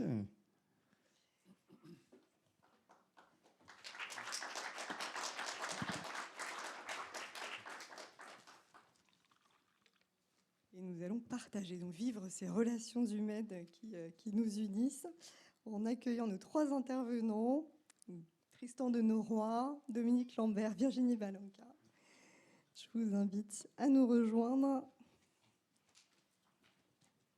Sous vos applaudissements, si vous...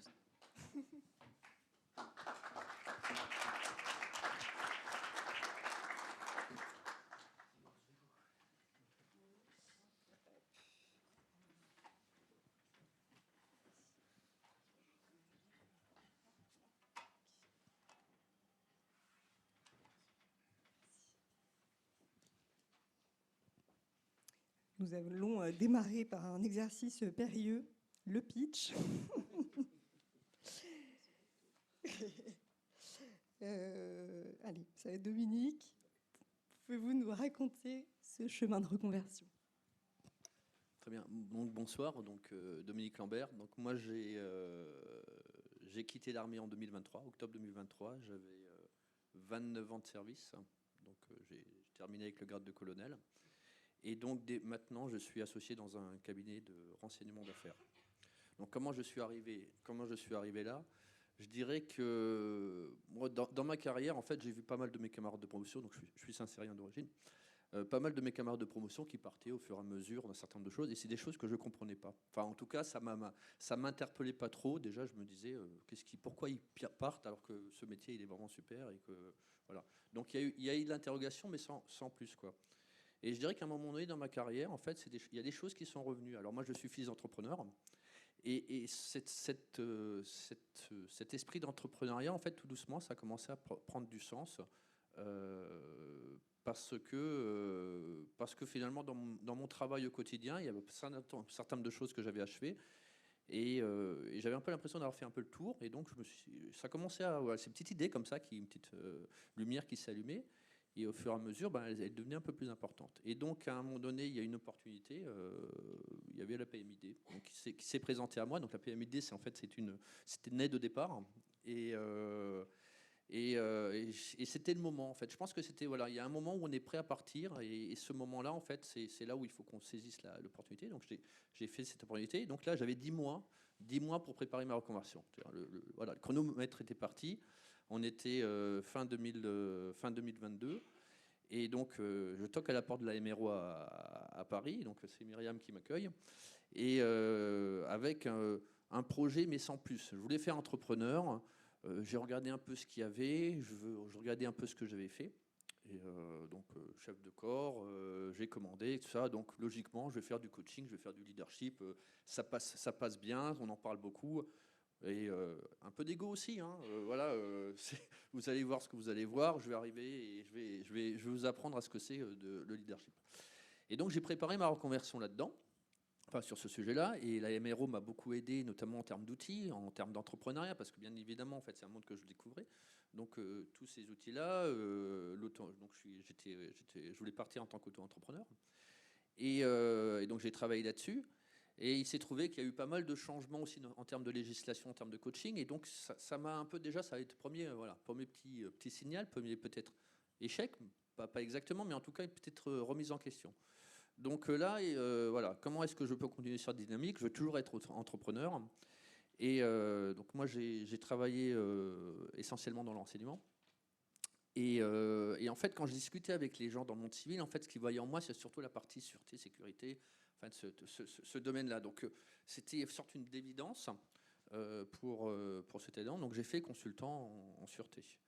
Je fais consultant en sûreté. L'affaire, ça monte tout doucement en puissance. J'ai quelques contrats. Et il se trouve qu'à un moment donné, en fait, j'ai un projet qui est assez important et sur lequel, en fait, je suis amené à solliciter des gens pour intervenir dans ce projet-là.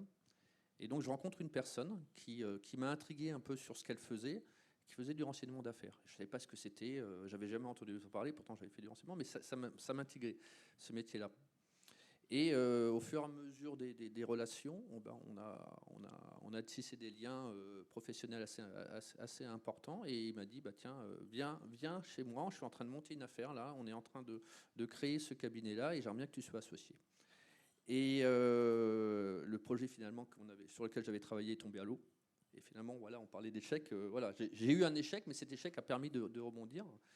Et donc là, je suis maintenant associé dans un cabinet. C'est quelque chose que j'aurais pas du tout anticipé, enfin vu avant de commencer en termes de reconversion. Et ça me fait dire que finalement, en fait, une des premières choses que j'aurais appris en fait dans ce travail-là, c'était surtout en fait de laisser des opportunités ouvertes, quoi. Voilà, c'est finalement en fait ces rencontres-là. On parlait avant de relations humaines. C'est des rencontres finalement qui m'ont amené à venir là et à faire ce que je fais maintenant. Voilà. Merci beaucoup. On va passer à Tristan. Oui, bonsoir à toutes et à tous. Donc Tristan de Nora, j'ai 49 ans. Je dirige un centre d'art numérique à Paris dans le 11e, l'Atelier des Lumières, donc qui appartient à un réseau dont le siège s'appelle Culture Espace, qui est une boîte un peu plus importante qui gère 13 ou 14 maintenant centres dans le monde et qui est installée à Paris. Écoutez, alors moi j'ai pas été porté trop par l'idée d'entrepreneuriat, mais ce qui m'a plus porté moi après 30 ans dans l'armée de terre, c'est l'envie vraiment de faire autre chose. Vous en parliez tout à l'heure, de se dire que finalement, dans une seule vie, on peut avoir au moins 2 vies professionnelles et peut-être un peu différentes ou complètement différentes. Pas tant que ça finalement, mais au moins sur le papier, on peut en avoir l'impression. Voilà, une petite idée qui a germé, grandi, où je me suis retrouvé à peu près dans tout ce que vous avez dit. On se pose les mêmes questions, on se dit pourquoi j'en suis pas capable, ça va pas aller, je comprends pas mes compétences. Mais si, enfin, voyons si je les transfère, alors je vais les traduire. Ah oui, mais en fait, je sais faire. Et puis au fur et à mesure, tranquillement, l'idée est venue de partir dans le monde civil, remarquablement accompagné par la mission de reconversion des officiers. Si on arrive avec pas mal d'humilité et l'esprit bien ouvert, ça fonctionne bien. Et puis je m'étais décidé donc en septembre de l'année dernière, je me suis préparé pendant à peu près 1 an et demi. J'ai participé à tout ce qui nous a été proposé, j'ai essayé de bien faire. J'avais la chance quand même d'être à Paris à l'époque, enfin en tout cas en banlieue parisienne, donc c'était peut-être plus facile. Et puis par le réseau, j'ai appris qu'un poste se libérait chez Culture Espace où il y a déjà pas mal d'anciens militaires. Et quand j'ai appelé pour candidater, on m'a dit super, on est ravis, mais en fait on ne veut pas de militaires, c'est terminé. J'ai dit ah, là c'est mal parti. Du coup, j'ai dit oui, mais vous pouvez au moins me recevoir une fois et puis on verra bien, enfin, essayons. Et ils ont dit bah, oui, bon, pourquoi pas, parce que le milieu civil est un milieu qui est beaucoup plus ouvert que le milieu militaire, où on ne ferme jamais les portes, on garde un réseau, donc on se dit tiens, pourquoi pas, si c'est pas pour tout de suite, ce sera peut-être pour plus tard, donc voyons-nous. Et puis 8 entretiens plus tard, en novembre, j'ai basculé et je suis rentré chez Culture Espace. Voilà, alors le métier peut paraître complètement différent, mais ça reste presque de la direction d'exploitation, de la direction de site. Donc c'est pas plus compliqué ou très différent de ce qu'on peut faire quand on nous donne un commandement dans les armées ou en tout cas dans l'armée de terre. Voilà. Merci Tristan. Virginie. Bonjour, donc bonjour à toutes et à tous. Donc pour ma part, c'est Virginie Balança. Comme mes collègues et comme la plupart, et j'ai envie de dire la quasi-majorité de vous, donc j'ai une carrière qui a duré entre 28 et 30 ans, donc dans les armées. Une carrière, somme toute, assez banale, hein, 7 ans de sous-officier. Après, je suis passée à l'accession de l'épaulette via le semi-direct par Couët-Quidan. 8 ans, enfin une dizaine d'années en tant qu'officier corps de troupes et ensuite 8 ans en tant qu'officier dans les états-majors parisiens. Voilà, donc en somme toute, un peu comme tous, formation, mission, une carrière lambda. Et puis moi, je suis décidé de partir parce que c'est une décision de mon propre chef. Je n'en voulais absolument pas au système. Je me suis régalée pendant toute ma carrière militaire et c'est les meilleures expériences de ma vie. Mais j'ai décidé à un moment dans ma vie de ne pas faire l'école de guerre. J'ai pris la décision de ne pas faire l'école de guerre et donc je me suis retrouvée avec un plafond de verre à un certain moment que je n'ai pas renié ni fustigé. Hein. Voilà, je l'avais choisi et je me suis dit bon ben voilà, je suis en train de tourner en boucle. Il me reste une quinzaine d'années et maintenant j'ai envie d'aller partir dans le civil et recommencer et avoir 15 années devant moi pour créer une deuxième carrière. Donc je suis allée taper de la même façon à la porte de la MRO où Myriam m'a accueillie et j'ai suivi très scolairement tout ce qu'on m'a dit de faire. Très scolairement, et je le dis parce que c'est très important, ça nous apporte beaucoup d'outils. Le projet, c'était une grande inconnue. Alors, je vais être très honnête avec vous. C'est quoi le projet? Qu'est-ce que tu veux faire? Je vais être consultante. OK, en quoi? Je voudrais faire du projet. OK, en quoi? Compliqué. Très bien. Puis on a l'impression qu'on sait, mais en fait, on ne sait pas ce qu'on nous propose. Il y a une multitude de métiers à l'extérieur. Donc moi, j'ai abordé la reconversion d'une autre façon. Je me suis dit, OK, je vais lister tout ce que je sais faire. Je vais le traduire de façon intelligible pour le milieu privé, parce qu'on a un vocabulaire qui est complètement différent de ce qu'on peut utiliser dans le milieu privé. On va parler de certaines choses, ça ne dira rien à la personne qui est en face de nous. Après, je me suis dit, OK, qu'est-ce que je ne veux pas faire et qu'est-ce que je ne suis pas capable de faire parce que je n'ai pas les compétences. Je ne pourrais pas aller dans le nucléaire ou dans certaines choses parce que je n'y comprends rien. Je ne sais pas faire. Et puis, j'ai ciblé des entreprises qui étaient en mesure de recevoir, j'ai envie de dire, une personne qui avait à apprendre des choses et qui peut-être avait la possibilité de leur apporter des éléments parce qu'on a des vraies compétences. Et ça, il ne faut pas le renier, il ne faut pas se poser la question. On a des compétences, on a des valeurs, on sait organiser, on sait planifier, on sait donner du sens. Et je pense que, comme disait Laurent Gounel tout à l'heure, effectivement, on a des valeurs qui sont valorisées et recherchées dans les entreprises. Donc on n'a pas à se cacher en se disant on est des militaires. Voilà, donc actuellement, donc je suis partie il y a 3 ans maintenant. J'ai d'abord commencé en tant que directeur logistique dans une entreprise logistique qui était sur Le Havre et qui opérait à l'étranger. Donc j'ai eu la chance, pour les 2 postes dont je vais vous parler, d'avoir été chassée à chaque fois.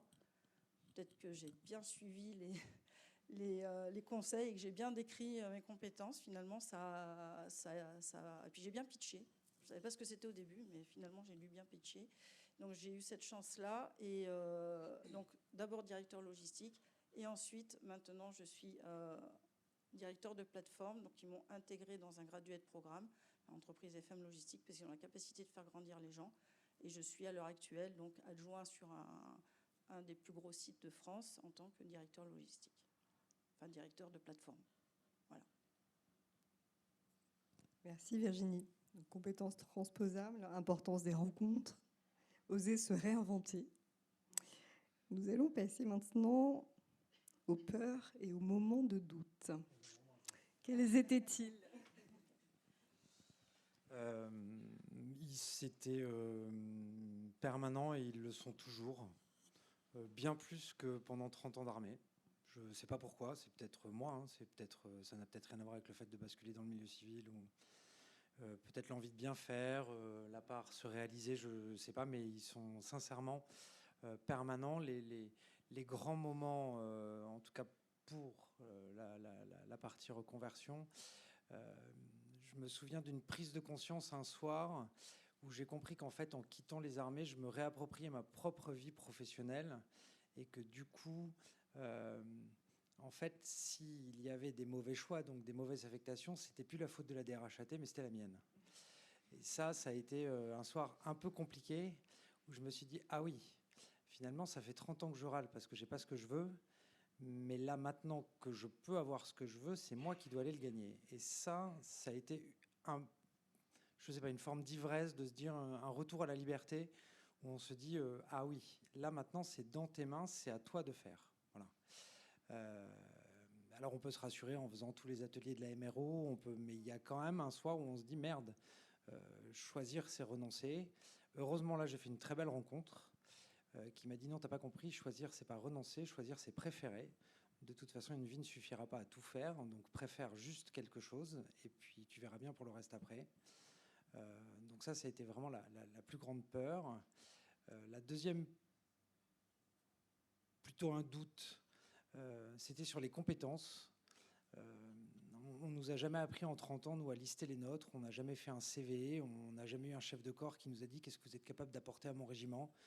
Vous arrivez, on vous dit tu seras adjoint BOI, vous arrivez, on vous dit tu seras... Puis là, on regarde la liste des compétences, on dit ah, ok, c'est ce qu'il faut que je fasse, bon, ben, je vais le faire. Mais on ne sait pas exactement ce qu'on vaut. C'est pour ça qu'en fait, on n'est pas capable de les vendre. C'est parce qu'on ne sait pas très bien ce qu'on vaut.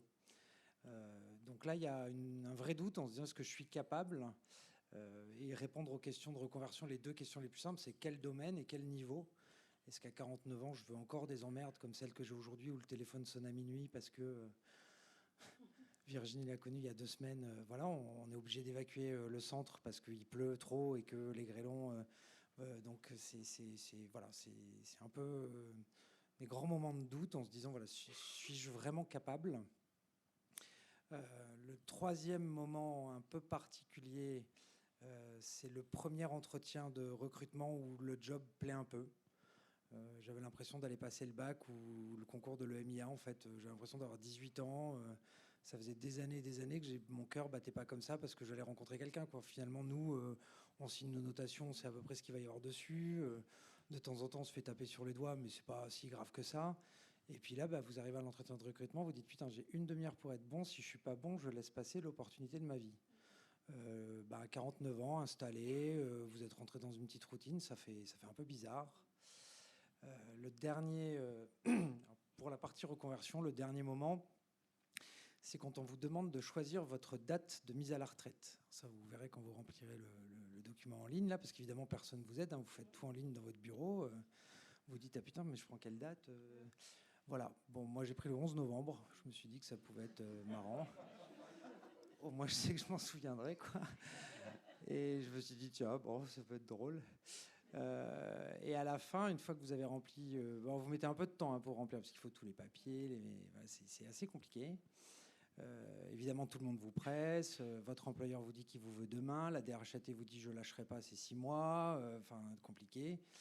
Et là, quand vous cliquez vraiment sur la dernière partie, qui vous dit là, vous pouvez plus revenir en arrière, c'est terminé. Vous avez beau vous dire qu'on manque d'officiers dans les armées et que si vraiment ça se passe mal et que vous vous rappelez, on trouvera bien une solution. Bah là, vous cliquez quand même vers un peu l'inconnu où bah, votre famille, vous êtes quand même habitué à un certain confort. Je ne connais pas tous vos tarifs, mais l'armée française ne paye pas si mal que ça. Elle protège bien aussi.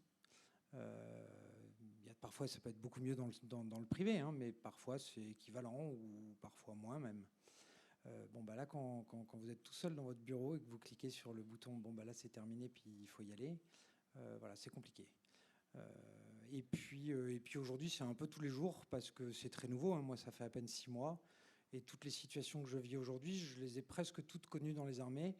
Mais le comportement qu'on attend de moi ou la façon dont on va régler le problème n'est effectivement pas du tout la même façon que ce que j'ai pu faire pendant 30 ans. C'est les mêmes fondamentaux, mais la façon de le faire n'est pas tout à fait la même. Et du coup, ben, on se dit toujours, est-ce que je ne suis pas trop militaire quand je fais ça? Ou au contraire, est-ce que je reste l'homme que j'ai été? Est-ce que je continue à le faire avec l'identité, ma propre identité?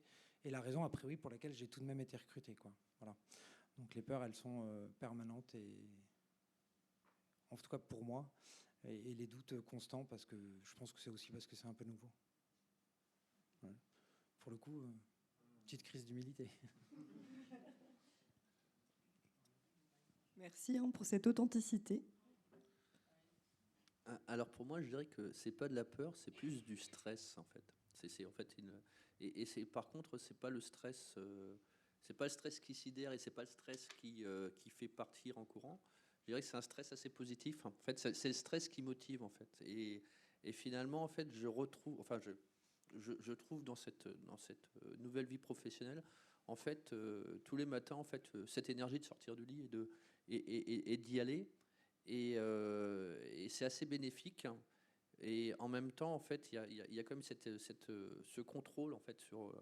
C'est vrai que tu avais parlé de la peur, et c'est vrai qu'il y a quand même ce contrôle et comment dire, cette expérience qu'on a eue avant et qu'on a eu dans notre métier, qui fait qu'on justement on arrive à maîtriser et à se rassurer en se disant, bah, je connais en fait mes limites gauche, mes limites droite dans ce stress-là, et je sais comment ralentir, accélérer, etc. pour pouvoir le truc.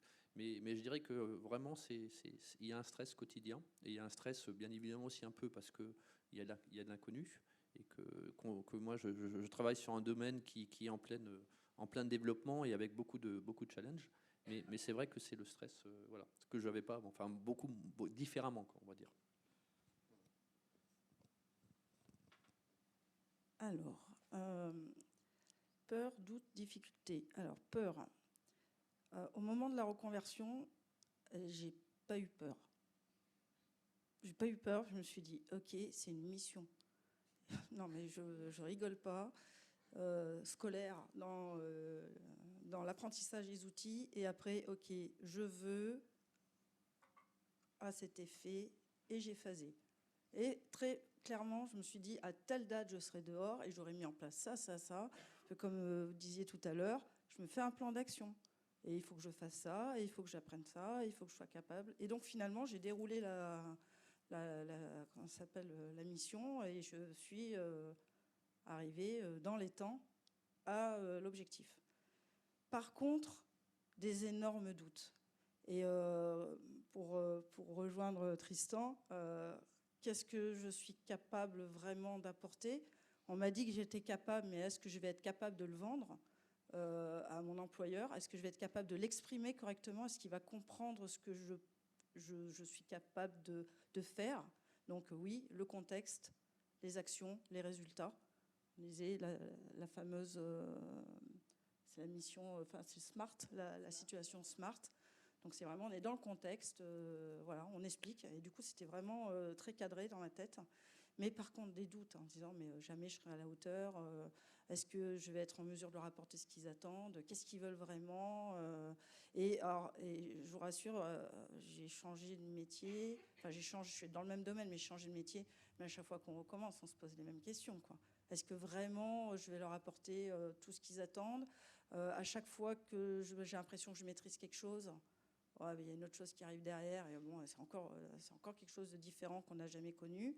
Donc on se remet le stress il faut que je me mette dedans, que j'apprenne et que je travaille et que je sois au niveau de ce que les gens peuvent attendre. Mais après, c'est très subjectif et je pense qu'on se met à un niveau j'ai envie de dire, d'exigence qui n'est peut-être pas forcément celui que les personnes en face attendent de nous. Parce que nous, enfin en tout cas, en ce qui me concerne, j'ai envie de ne pas faire de sortie de route. Parce que j'ai pas envie de décevoir quelque part, mais en même temps, on peut aussi effectivement se tromper, quoi. Voilà. Et après, qu'est-ce qui était difficile? De trouver du sens. Alors, contrairement à ce que tu disais, se lever le matin en se disant, voilà, bon, jusqu'à maintenant, globalement, on avait tous un sens commun, et sans avoir la main sur le cœur, on savait pourquoi on se levait le matin, quelque part. On avait quand même des intérêts de la nation, quelque part, qui flottaient, là. Et là, en fait, c'est complètement différent. C'est pas la même chose. C'est la rentabilité, c'est les indicateurs, c'est la gestion du temps. C'est prouver qu'on travaille et qu'on rentabilise bien son temps de travail. Donc, en fait, est-ce que c'est vraiment le sens de ce que moi, j'ai envie d'apporter? J'avais du mal à trouver ce sens-là. Et ça a été ma principale difficulté, de trouver le sens de mes actions. Et donc, dans ce cas-là, on prend un peu de hauteur, on se dit, oui, effectivement, et j'ai changé d'entreprise parce que les valeurs ne me convenaient pas. La première entreprise était vraiment une entreprise avec de la rentabilité, de l'exploitation, des gens pas très humaines globalement. Et je suis partie chez FM Logistique qui a des valeurs, qui prend en compte ses personnels, qui a un système de management bienveillant, mais bienveillant, même parfois un peu trop bienveillant quand même, il faut le dire. Donc on peut faire un peu tâche au milieu, mais c'est pas grave, ça leur fait du bien de temps en temps. Mais voilà, qu'il y avait vraiment des valeurs, une appartenance, en tout cas ça faisait écho à ce que moi je recherchais. Voilà, donc c'est important de savoir ce qu'on recherche. C'est important d'être en cohérence avec les valeurs de l'entreprise. Rétrospectivement, qu'est-ce qui vous a manqué durant ce chemin de reconversion? C'est bon, je reviens. Il y a tellement de choses qui m'ont manqué. Parce que, alors, c'est pas la faute de la MRO, hein, mais techniquement, ce que je disais tout à l'heure, il y a tellement de choses techniques qui sont différentes de ce que nous, on a pu voir pendant toute notre carrière, qu'à chaque fois qu'on va toucher quelque chose, ça va être différent. Les relations sociales, le droit du travail, l'ARH, tenir un budget, ça n'a rien à voir. Enfin, c'est les indicateurs. Enfin, moi, personnellement, je n'ai jamais travaillé avec un indicateur de performance ou de rentabilité ou de productivité. C'est pas, voilà. Donc, en fait, à chaque fois qu'il y a quelque chose qui arrive, je me dis, waouh, mais est-ce que la MRO peut me le fournir? Non, parce que c'est du technique. Donc, c'est vraiment le métier. Rétrospectivement, qu'est-ce qui m'aurait manqué? Et c'est pour ça que c'est intéressant cette masterclass ce soir. C'est d'avoir peut-être, alors je ne sais pas, peut-être ça vous parlera, mais c'est d'être plus préparé au changement d'état d'esprit. Je pense que l'état d'esprit du privé est vraiment très différent de ce qu'on peut connaître dans les armées. Que ça soit au niveau de l'environnement, au niveau de la cohésion qu'on peut connaître, au niveau des valeurs, de tout ça. Et en fait, moi, je n'avais pas anticipé que ça pouvait être aussi différent. Et pourtant, j'étais prête. Hein. Je voulais partir. Hein. Je voulais partir et c'est moi qui ai décidé. Mais je pense que je ne l'avais pas autant anticipé, d'où ma quête de sens qui a été un petit peu plus compliquée à trouver. Voilà. Merci Virginie. Qu'est-ce qui vous a manqué? Je n'ai pas grand-chose d'autre à dire de plus que Virginie. Enfin, c'est exactement ça. Techniquement, moi, je suis sur un boulot qui est hyper généraliste, qui touche à tout. Je me souviens du premier mail que j'ai reçu quand je suis arrivé, en dehors du fait que le président qui m'a recruté était viré le jour où je suis arrivé, mais ça, c'est autre chose. C'est le deuxième mail, on va dire. On me demandait de faire des commentaires sur mon PNL et pour savoir si mon EBITDA était correct. Ah, donc on était le 13 novembre, j'avais pris un jour franc le 12 juste pour faire réparer ma voiture, parce que je suis le bon militaire, hein, on avait besoin de moi vite, donc 13, hein, tant pis, pas de vacances, rien, mais j'avais pas compris qu'en plus on n'aurait pas de vacances pendant un an, donc il y a quelques petits détails, voilà, mais, enfin, on apprend au fur et à mesure. Hein. Non, mais techniquement tout, en fait, je vais pas dire que je suis largué tous les jours, mais presque. Après l'état d'esprit... Je suis assez d'accord avec Virginie, même si je pense que moi je m'étais pas mal préparé parce que j'ai vu beaucoup de gens et qu'on m'avait largement alerté sur le fait que tout allait changer. Donc je pense que je m'y étais un peu plus préparé, peut-être même un peu trop. C'est différent, mais ça marche quand même. Mais sinon, oui, techniquement, mais je doute qu'on puisse s'y préparer en un an, en fait. Je pense que c'est pas possible, quoi. Voilà. Je crois que c'est un peu comme quand on apprend à nager, quoi. Je crois qu'il y a un moment donné, il faut qu'on accepte de sauter dans l'eau, quoi. Et on a beau être, si on attend d'être préparé à 100%, vous partirez jamais. En fait, vous aurez toujours une bonne raison pour pas partir, parce qu'il y aura toujours un truc qui va vous inquiéter. Il y aura toujours un truc qu'on ne sera pas sûr. Hein. On parle des BIPTA, on parle de... Enfin, moi mon gros sujet, c'était en fait tout l'aspect commercial. Je veux dire, négocier, en tant que consultant, négocier un tarif. Et j'étais vraiment dans cette logique-là. Hein, je vais faire pas trop cher, comme ça au moins ils me le prennent, ils auront un peu petit de moi. Et non, justement, en fait, c'est cette difficulté à surmonter, mais tant qu'on n'est pas dans le bain, en fait, on ne saura pas sur quoi travailler. Et on pourra travailler 15 000 trucs différents. Donc je dirais que oui, il manquait, la MRO m'a donné les outils, il manquait tout le reste, mais de toute manière, on ne l'aura pas. Enfin, parce qu'en plus, les carrières sont tellement différentes que globalement, il faut accepter de partir avec un sac qui est rempli, mais qui n'est pas rempli à fond, quoi. Voilà, donc je dirais que beaucoup de gens se manquaient, mais c'est tant mieux aussi, parce que ça oblige aussi à se rapprocher des autres dans le travail. Moi, j'apprends beaucoup. Moi, j'ai un des associés, c'est un grand patron, et donc moi, il m'apprend beaucoup. Hein. Enfin, moi, il me fait mon éducation entre guillemets d'entreprise, et voilà quoi. Et ça vient pas avec les autres. Hein. Ultime question pour clôturer notre échange. Question rédigée par le colonel Tréant, qui nous regarde normalement. Au-delà du dernier conseil, êtes-vous toujours le militaire d'hier ? Qui commence ? Alors moi, j'aurais 2 conseils simples. Le premier, quelles que soient les compétences techniques, quel que soit ce que la MRO va essayer de vous apprendre, de vous infuser, de vous initier, la technique de recherche d'emploi pour apprendre à se vendre, c'est ce qu'il faut impérativement que vous maîtrisiez sur le bout des doigts pendant la MRO. Comme vous l'a dit Virginie, les parcours dans le monde du privé, c'est 2-3 ans maximum. On se lasse vite, on change de président, on fait vite le tour d'un job. La situation peut changer très très très vite dans une boîte. Il suffit d'un changement de DRH, et on ne s'y retrouve plus, des valeurs. Donc je le vois autour de moi, pas forcément pour moi, mais je le vois autour de moi. Et de maîtriser parfaitement, avant même votre bascule, les codes pour trouver un job, savoir se vendre, savoir se pitcher, savoir correctement faire un CV, être capable de décrire ses compétences. Je pense que c'est vraiment la clé. Concentrez-vous là-dessus au moins.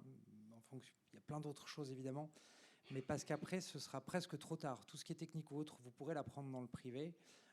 Par contre, le jour où vous déciderez de changer de job comme deuxième bascule, vous serez content d'avoir toutes ces clés que vous avez appris la MRO et sur lesquelles elle a entièrement raison pour pouvoir rebondir le plus vite possible ou vous sortir d'une situation un peu compliquée. Voilà. Et puis, parfois aussi, vous vous retrouverez comme recruteur et vous serez très content de maîtriser ces codes-là quand c'est vous qui recruterez quelqu'un parce que ça vous permettra de juger en 20 minutes quelqu'un que vous allez prendre un CDI avec qui vous allez vous engager pour pas mal de temps, quoi. Donc, c'est quand même important. Et le deuxième conseil, c'est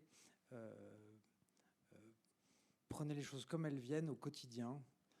Tous les jours, vous apprendrez quelque chose. C'est pas parce qu'un entretien de recrutement se passe mal que vous n'aurez pas appris quelque chose et que vous n'en sortirez pas grandi. Moi, c'est comme ça que j'ai pris le truc et ça m'a convenu et ça marche pas trop mal. Tant pis si pour ce job-là, ça marche pas. Tant pis si... Mais lancez-vous dans chacun des petits pas en vous disant que vous en sortirez grandi, bien que, ayant atteint presque la cinquantaine, on se dit qu'on n'a peut-être plus grand-chose à apprendre. Et ben finalement, c'est pas vrai. Il y a encore plein de trucs à apprendre, plein de trucs à voir.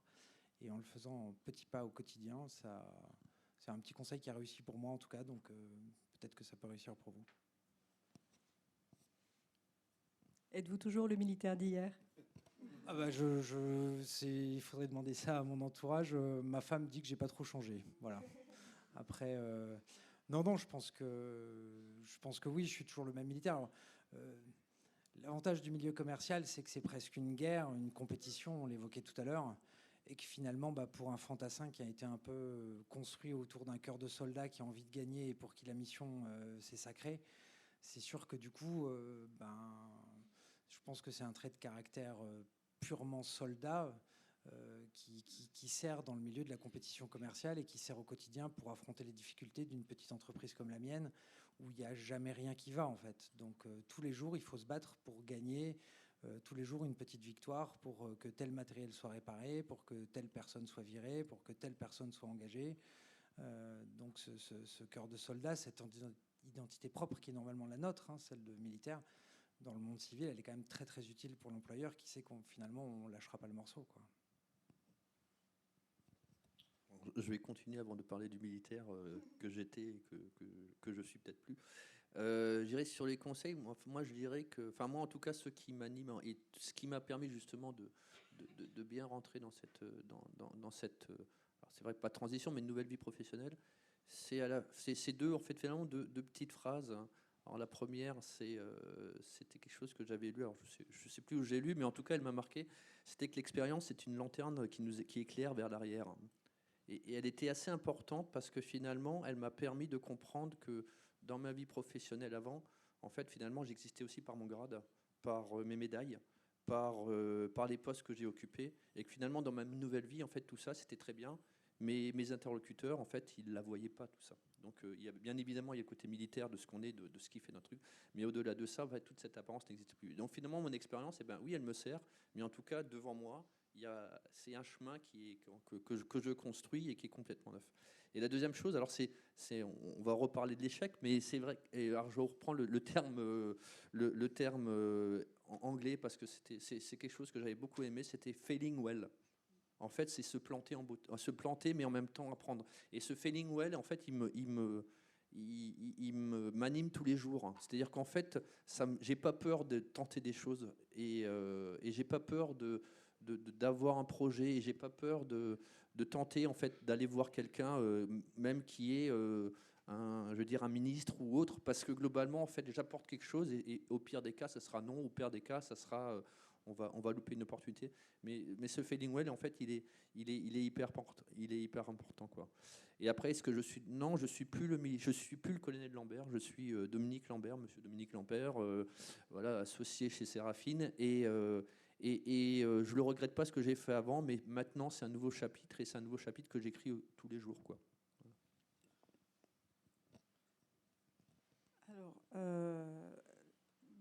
un conseil, la seule chose que moi qui m'a poussée, en tout cas qui m'a animée, c'est qu'il faut être convaincu de vouloir partir. Parce que j'ai été pendant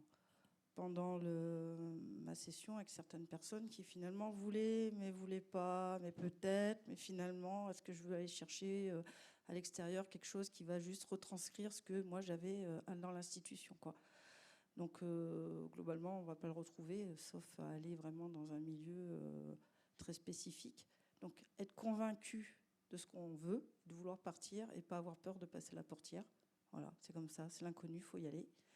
Et ensuite, est-ce que je suis toujours le militaire d'hier? Alors je dirais que dans le fond, oui.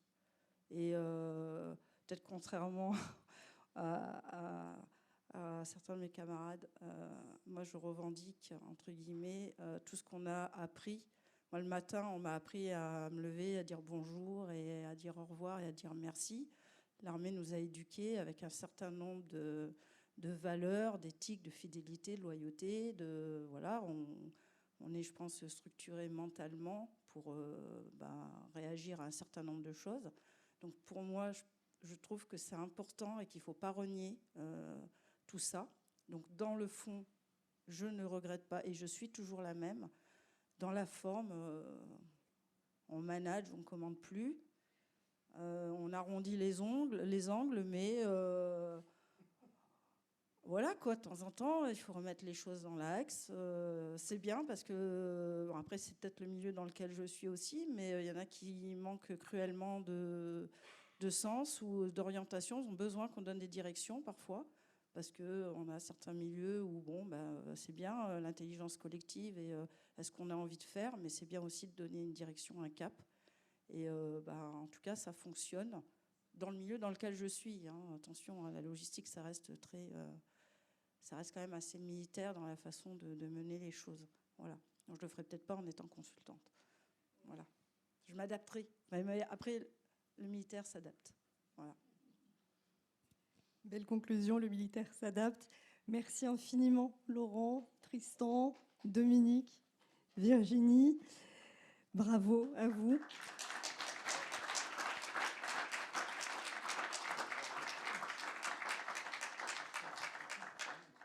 Surtout, restez avec nous. Notre soirée se poursuit à la Rotonde autour d'un cocktail pour poursuivre donc ce partage. À tout de suite, avec joie.